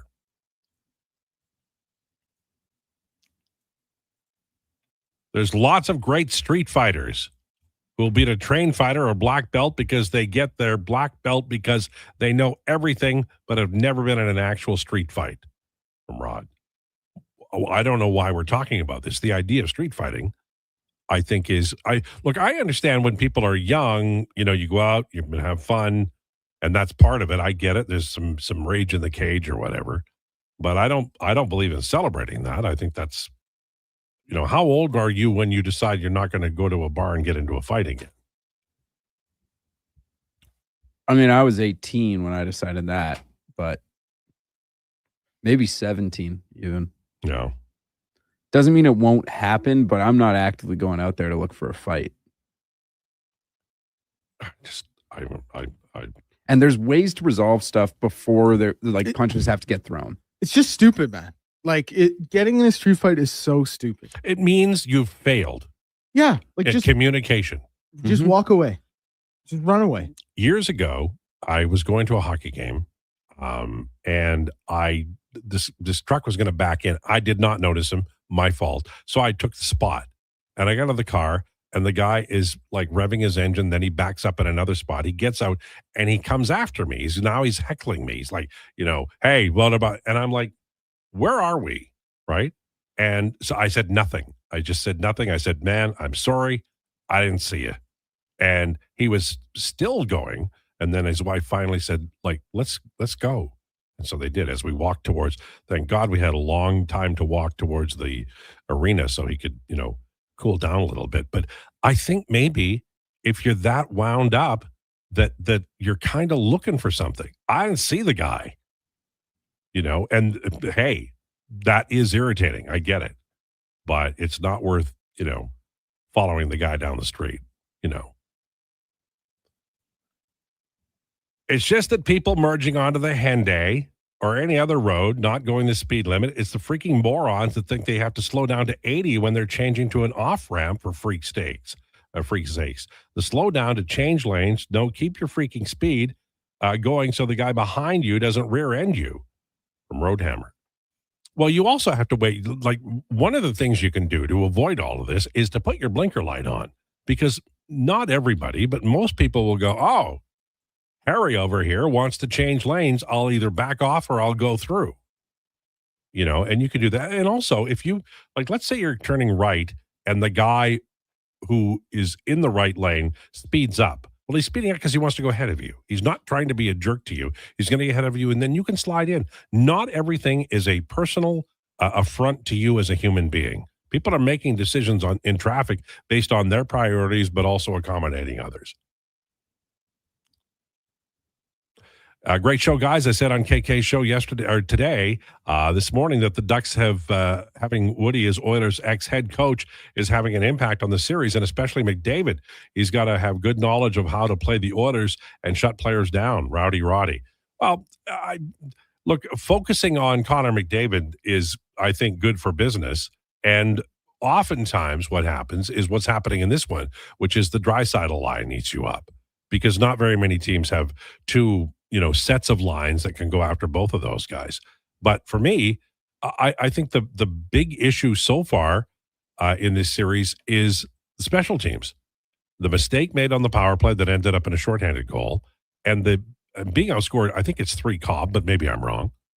So they're ahead at 5-on-5, but they're well behind on the special teams, and because of that 1-and-1. I do not think this is going to be the theme of the series. Oilers lose series because the penalty kill isn't great and the power play is ineffective. I think they will straighten that out. And one of the reasons I think they'll straighten that out is they can impact the penalty kill by not taking as many penalties. That is possible. And as the series goes on, 5-on-5 scoring, of course, is vitally important. It's the biggest part of the game. Those things will take effect as well. It's a small sample that we're dealing with. 2 games. Let's see how things are, when they come back here for game number 5. My suspicion is it'll be tied at 2, and then the Oilers will win the final 2. I picked them in 6, by the way. Josh, how many did you say it was going to take the Oilers to win?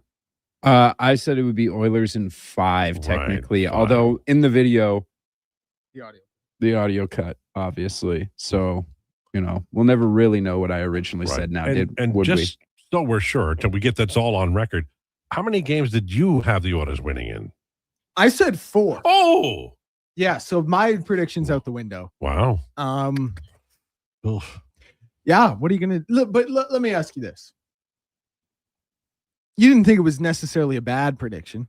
I did. I think you're severely underrating the Ducks. What I think was it was a prediction that implied that the Ducks were like a clearly inferior team, and the margins are so small in the NHL that I think that a hot goalie can win you 2 games. I just think that anytime you're predicting, the last time they swept somebody was the 80s.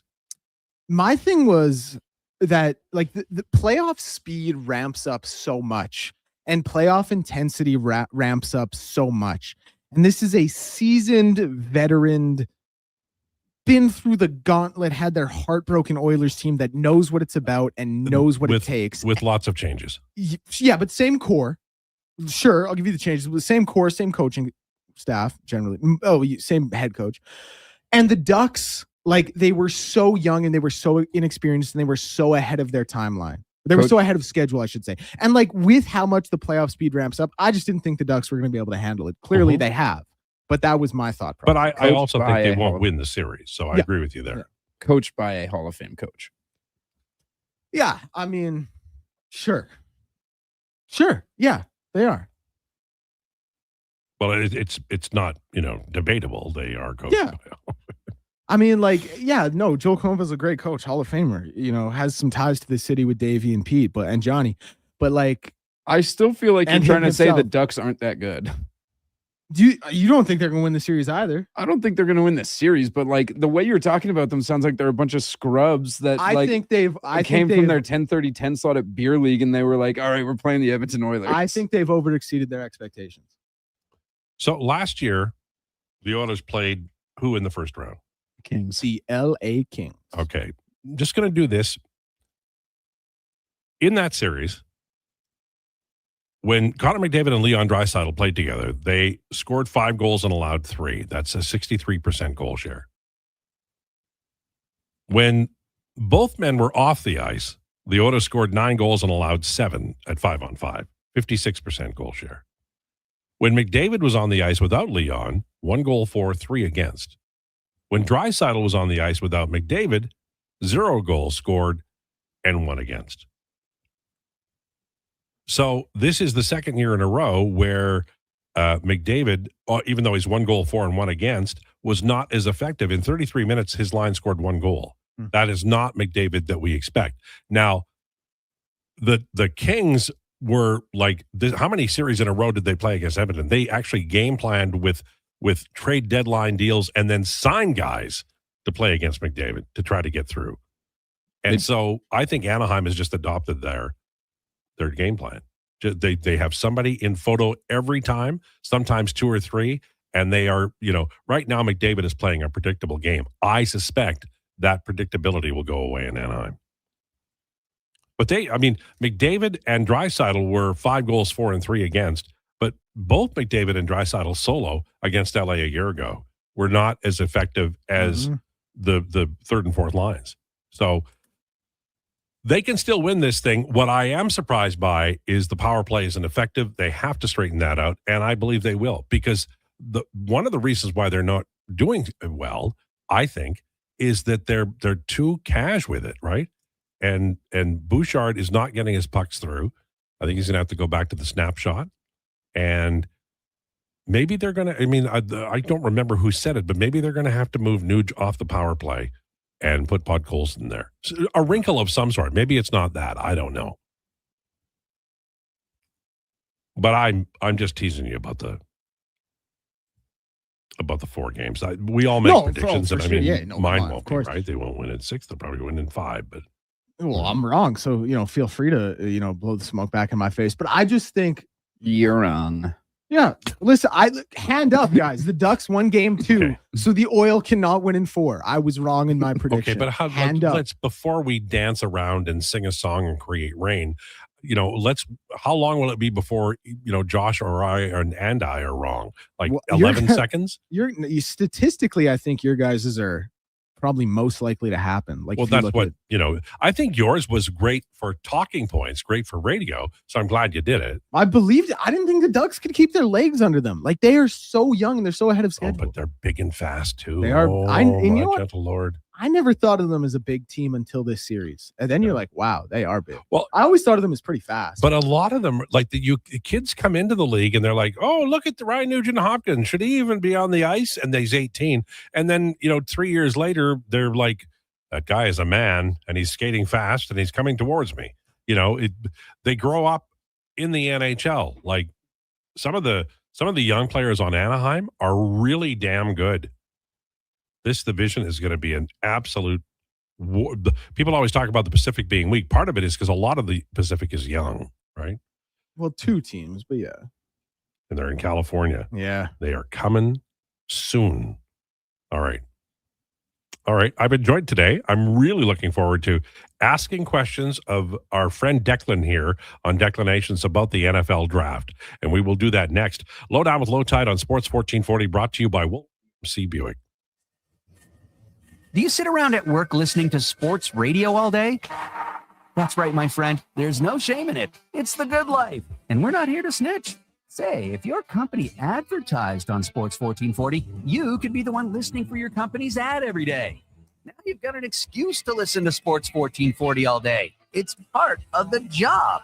Sounds like someone's getting a promotion. Email Gregor at sports1440.ca and let's get to work for you. Want to invest in Alberta's workforce, fill your talent pipeline, and get funding?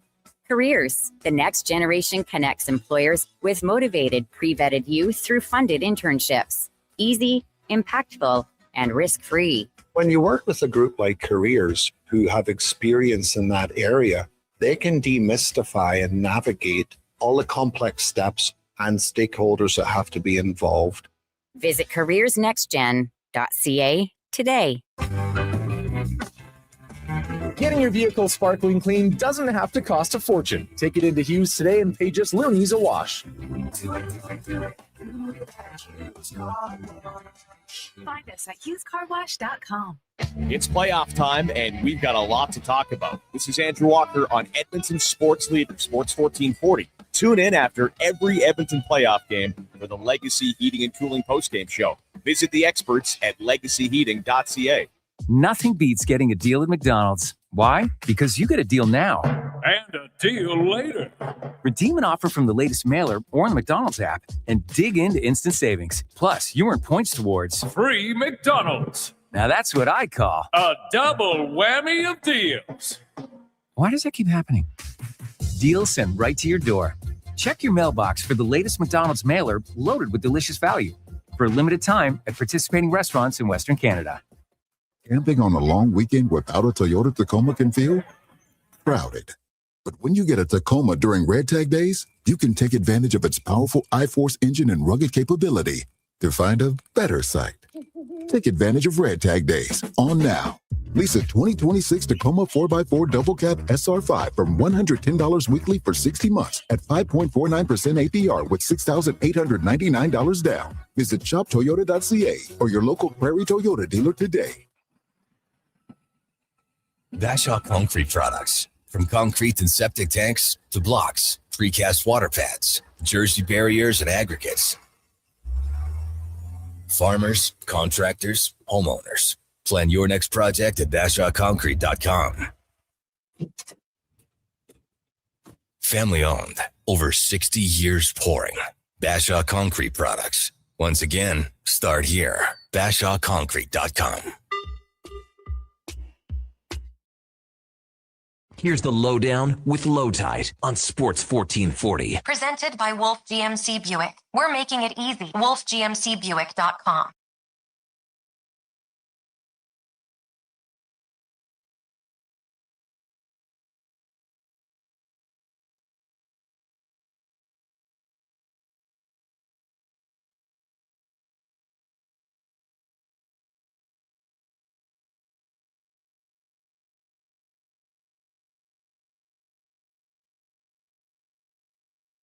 Brought to you by Wolf GMC Buick. It's Truck Month. Check it out. WolfGMCBuick.com. Boy, there's a song. Tainted Love. I'm going to say that's 1983 or 2, somewhere in there. Always reminded me of the Yardbirds with the backing vocals. All right, it's time for Declinations, brought to you by Fairway Divorce Solutions. Divorce can be difficult. We can help make the road to a new life easier. Fairwaydivorce.com. And as I say it, I hope Declan heard that. What? Yeah. I'm just kidding. Looks like it was 81, by the way. Okay. All right. But it was actually originally recorded by Gloria Jones in the 60s. Really? Yeah, Motown song. It was like a real soul song. And Man, Motown are so good. Oh, yeah. Love it. Okay, I have some NFL questions, or do you want to start and give your NFL opinions? No, I'm happy to let you guys kind of go off here and, ask what anything you might want to be asked. I'm looking at the latest mock draft on Tankathon. I'm not loving the fact that they have David Bailey over Arvell Reese. They're kind of similar positions. Okay, that reminds me. So let's say 1-2 is the quarterback and Arvell Reese. Who do you like at number 3 and why at number 4? To the Cards, I just think the Cards are a team that need a little bit of everything. David Bailey is a really, really good edge rusher. I think he's probably if you are going to play Arvell on the edge, because I think he can also play on the outside as a bit of an off-ball guy. I guess, David Bailey's got to be the next best edge rusher. But I like Sonny Styles. Play him in that interior linebacker position. Play him as the Mac, play him as the Mike. If you're running a 34, let him hit A gaps. I think he has really, really good strength. He has really good size. He's 6'5", 250, tackle monster, 82 tackles in a college season. Is there an offensive skill player, like a running back, a wide out, anything that would go that high? Well, yeah, I heard you guys Jeremiah Love is probably going to be the first offensive skill position off the board. And I know he's mocked to the Titans right now. I like that. If I'm the Titans, though, because you guys were talking about maybe some conspiracy theories. Well, that was young Josh there. He likes hat. The Cards are floating the idea. That's the Duke's tinfoil hat idea. Okay. He likes and I'm unsolved mysteries. in on it. Yeah. So they're floating the idea that they might want Jeremiah Love, so Tennessee gives them the pick. The thing is, if I'm Tennessee, Jeremiah Love, I think is tremendous. I think he is an incredible running back. But I'm not opposed to the idea of going out and get because here's the thing, what is Jeremiah Love going to look like? The theory behind it is that you want a bell cow running back to take pressure off of Cam Ward on offensive drives, and you can have more of a 65-35, 60-40, 55-45 split, passing and throwing the ball. But how much traction is Jeremiah Love going to have behind that Tennessee offensive line? Now, granted, maybe Tennessee's offensive line is a little bit better than you think, a bit better than they get credit for. But if I'm Tennessee, I don't want to roll out a Tony Pollard for another straight season, but I might be inclined to go out and get a legitimate number 1 target. And I think Jordan Tyson's the best wide receiver in the draft. Again, I know the mock draft I'm looking at has Carnell Tate going ahead of him. But if I'm Tennessee and I'm set on skill position at that number 4 spot, which maybe they are, I might look at a wide receiver instead and give Cam a bona fide number 1 target.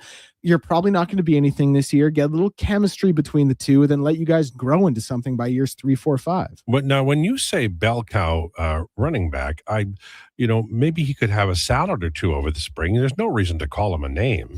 Yeah, Bell. So I guess for anyone who doesn't know, no, I know, but listen, Bell, just a guy who's going to take a brunt of the offensive load. The Raiders, the Raiders kind of tried that with Ashton Genty, and he had more yards, or slightly less yards after contact than he did total yards this year. I love it. Do you know how bad your offensive line has to be for that stat to even be a thought?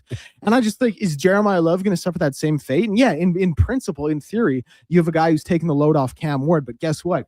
Instead of getting to 2nd and 6, 2nd and 7 like you're planning on, because the line you're playing behind, you're actually in 2nd and 12, 2nd and 13, and now it's passing down. Oh, and by the way, you still don't have a wide receiver to throw to. So I think that's something to consider for the Titans. When you're drafting a running back, though, it's a player who you're going to be not signing long. Wouldn't you want more of I asked the same question about the Bengals. If you're drafting that high, don't you want to walk away with a guy who's a cornerstone for 5 to 7 years? Yeah, you make a great point, because the thing is, a running back, if you're drafting him that high, he's probably, just because of the nature of the position, he's probably only going to have real value for 5-6 years. Like, are the Titans in a 5-6 year window where they need a, listen, no team is going to turn down a 1,600-yard back who could do something offensively.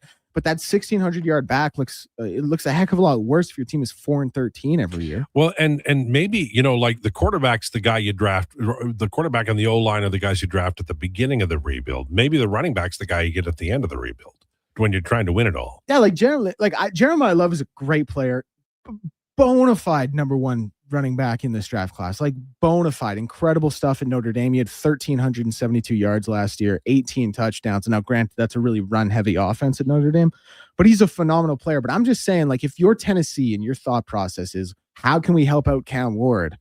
First of all, you can never go wrong with an offensive lineman when you have a quarterback that young. But second, if it is skill position, like, let's get a guy who can catch the ball, who can grow with him for 4, 5, 6, 7 years. Mm-hmm.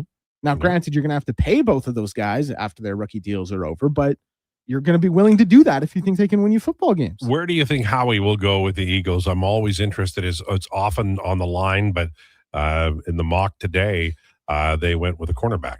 Oh, interesting. The one I'm looking at that 23 spot, you mean? Yeah. Yeah, the one I'm looking at, which corner did they have him take? Do you remember, Josh? No, I don't remember. Oh, you're talking about Connor and Brandon's? Yeah. Okay. Yeah, the one I'm looking at, they have Caden Proctor.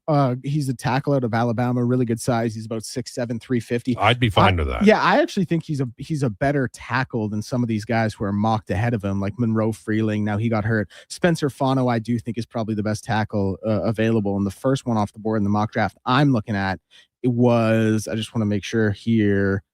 Yes, was Francis Mayoga. I don't know if Caden Proctor is going to be there. If they're dead set on a tackle and someone like Monroe Freeling falls to them, he's like a big name player from a big time program, didn't play all the games. I don't know. You got to have a lot of trust in Howie. Like, he doesn't really mess up the draft too often, and he kind of has an affinity. Like, Charlotte did this in the NBA, drafting big name players from big time programs. It's worked out a little bit better for Howie in Philadelphia, but he is like a corner, corners and offensive linemen you can never have too many of them. Yeah, you can never have too many corners. You can never have too many tackles. It's a fine spot to go in the draft, especially because, respectfully, like, I don't think the Eagles have too much they need to address. Like, they don't have any glaring holes. They just kind of got to bring everything together again. And what about your Bills? You want quarterback? No, probably. I just always want cornerbacks, because it's my favorite position and they're my favorite cornerbacks. team. Okay, Yeah. all right. So, like, if we can get like Jermod McCoy to fall to us, that'd be awesome. Now, I don't think we will. I think he's probably the best corner. Well, besides Messidor Delane, I think they're probably the two best corners. So I don't think he would fall to us. But if we could get him, that'd be cool. I also, like, again, it's the same thing with Josh Allen. Like, I'm never opposed to, hey, can we go out and get you a real bona fide 1,400-yard guy? We tried to do it with Keon Coleman. Didn't work out in the slightest. But what about, I know there's different coverages, like, in terms of the actual events, and I loved Kuiper for years, and then I liked Jeremiah. Okay, Todd McShay does a good one. Yeah, and I loved Mayock. The Raiders hiring him ruined me, because I would just watch Mayock. He was so smart. Yeah. He's the guy who's the big lineman they got. Like, he hadn't played football. Eagles got him, and he's played since. Oh yeah, Malata or whatever. They got him late, and he hadn't played much football. Well, Mayock knew about him. He had chat, and it was like the end of the draft, and I'm like, my God, this guy is like gold, right, for a fan. And I like that kind of coverage. You often don't get a lot of the early stuff is just kind of show business, like Dion stuff. But I like to hear about the football players, and I love when they hug their mom and then they try to break the commissioner's back. Those are good things. Oh yeah, like the whole draft process is really cool.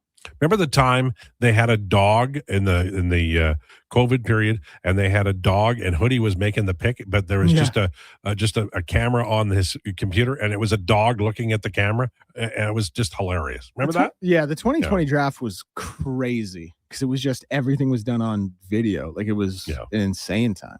Yeah. Anyway, I do love the draft, because everybody, the mums, and because the mums are going to get a new, they're not going to have to go back to work again. They're going to get a house. They're going to live in the suburbs, and I I love that. I love America. I love a lot about America. And that's one of the things that I truly love, where you can go, you can be some guy who 2 years ago was playing like high school football. You get into a college and somehow your marks are good enough, and then you get into the NFL. I love that stuff. I eat it up, and every year I watch it because I the interviews aren't great, let's be honest, but the video is great because they're so happy. And why wouldn't they be? It's a heck of an event. Heck of a sport. I mean, they put a lot into that sport and making it as theatrical as it is. Whew. Don't you say you love America? Well, I've been to America many times. There's many things I love about America. I know that there's a different world that we're in, but I'm not going to deny the things that I love about the United States. And a lot of people that I know who I've made friends with online and otherwise, and I love them. They're good people. I'm not going to, borders should not stop you from caring about people who are good. I don't think. Yeah, like I don't love America right now, obviously. I think that kind of goes without saying. Every day they're hammering us, so that, that's part of it. Listen, it's Canada, if you're asking me to do my top 10 right now, Canada has all top 10 spots, not even thinking twice about it. But Finland and Saskatchewan. No, Canada has Saskatchewan, sure. Canada has all top 10 spots. I'm not thinking twice about it. However, that said, when the political climate is a little bit different and when they're not so, up on our ass about everything. Well, they've got some pretty redeeming stuff going on. Well, they got the rock and roll, they got the blues, they got the jazz, they got all the different kinds of music. They've got the portions are insane when you go there. It's like I'd like a breakfast and I get a breakfast for a family. That's nice. That's a negative about they got to cut that down. The portion size must be incredible down there. But when I went to Texas a couple of years ago, can YouTube see me right now? How I'm doing the portion sizes? It was insane. The drinks. I remember my girl, she got a drink. I forget what it was, like a margarita or something. I don't even think I'm exaggerating. Like the bowl, like the cup part of the glass, it was like almost as big as her head. It was ridiculous. Yeah, no, it is. And it's excessive. And their movies are ridiculous. I don't even know whether they need scripts anymore. They just have big boingy things and they all blow up. That's a movie, Josh, you been to the States? All right. Yeah, I went to Texas. That's the last time I went to the States was whatever this was now, 7 years ago, I guess, right around my birthday for a wedding. It was very lovely. Whereabouts in Texas? Conroy. Okay. So just outside of Houston. I've been to Disney World. I've been to Arizona a couple times. But yeah, I haven't been back in and then we used to go to Idaho every year. It's I love Coeur d'Alene. Oh my God, I haven't been back since 2018. To America, but if I go, it would be Coeur d'Alene, Idaho. I love it there. Do you want to go? I won't go for a while. Yeah, no, for sure. But when this is all cleared up, if ever. No, I mean, me and you road trip. Yeah, for sure. I mean, I want to see a live baseball game again, and I want to see I didn't see the Mariners' new ballpark. I want to see that, and I've never been to Dodger Stadium. I've been to Anaheim.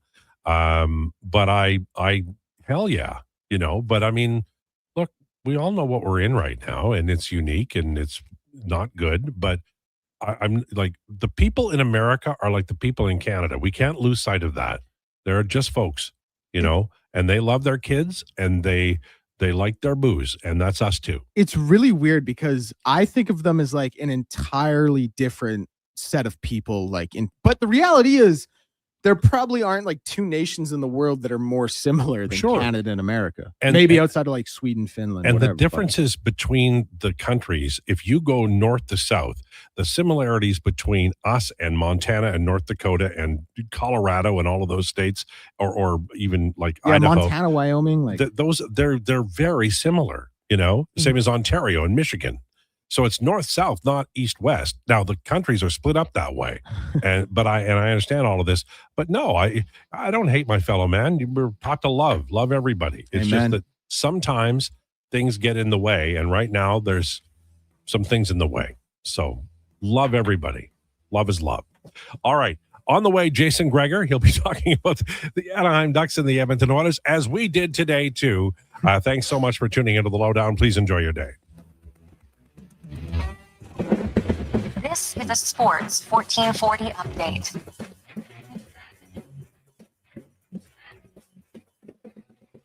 Brought to you by Sean Cunningham of Remax Real Estate. Get the home team advantage for your next move in the Edmonton or area. If you're thinking about buying or selling a home, call or text Sean directly. 780-265-0165. That's 780-265-0165. NHL schedule tonight, Buffalo and Boston. Getting the action going at 5. That series tied 1-1. Canes and Sens at 5:30 and Avs and Kings at 8. The Avs and Kings leading those series 2-0. NBA action, we'll see. The Knicks and the Hawks starts things off at 5 o'clock. Cavs and Raptors at 6, and Nuggets and Timberwolves at 7:30. Hawks and Knicks tied 1-1. Cavs lead the Raps 2-0, and the Nuggets and Timberwolves tied 1-1 as well. Braves and Nats still in action. Phillies trail the Cubs 6-2. Rockies up on the Padres 5-2 in the bottom of the second. Bottom of the first, see the D-backs lead the White Sox 1-0. Dodgers Giants 0-0. And the finals from earlier today saw the Braves over the Nats 7-2 and the Tigers over the Brewers 5-4. Up next is the Jason Gregor Show with Connor Halley. I'm Declan Krueger.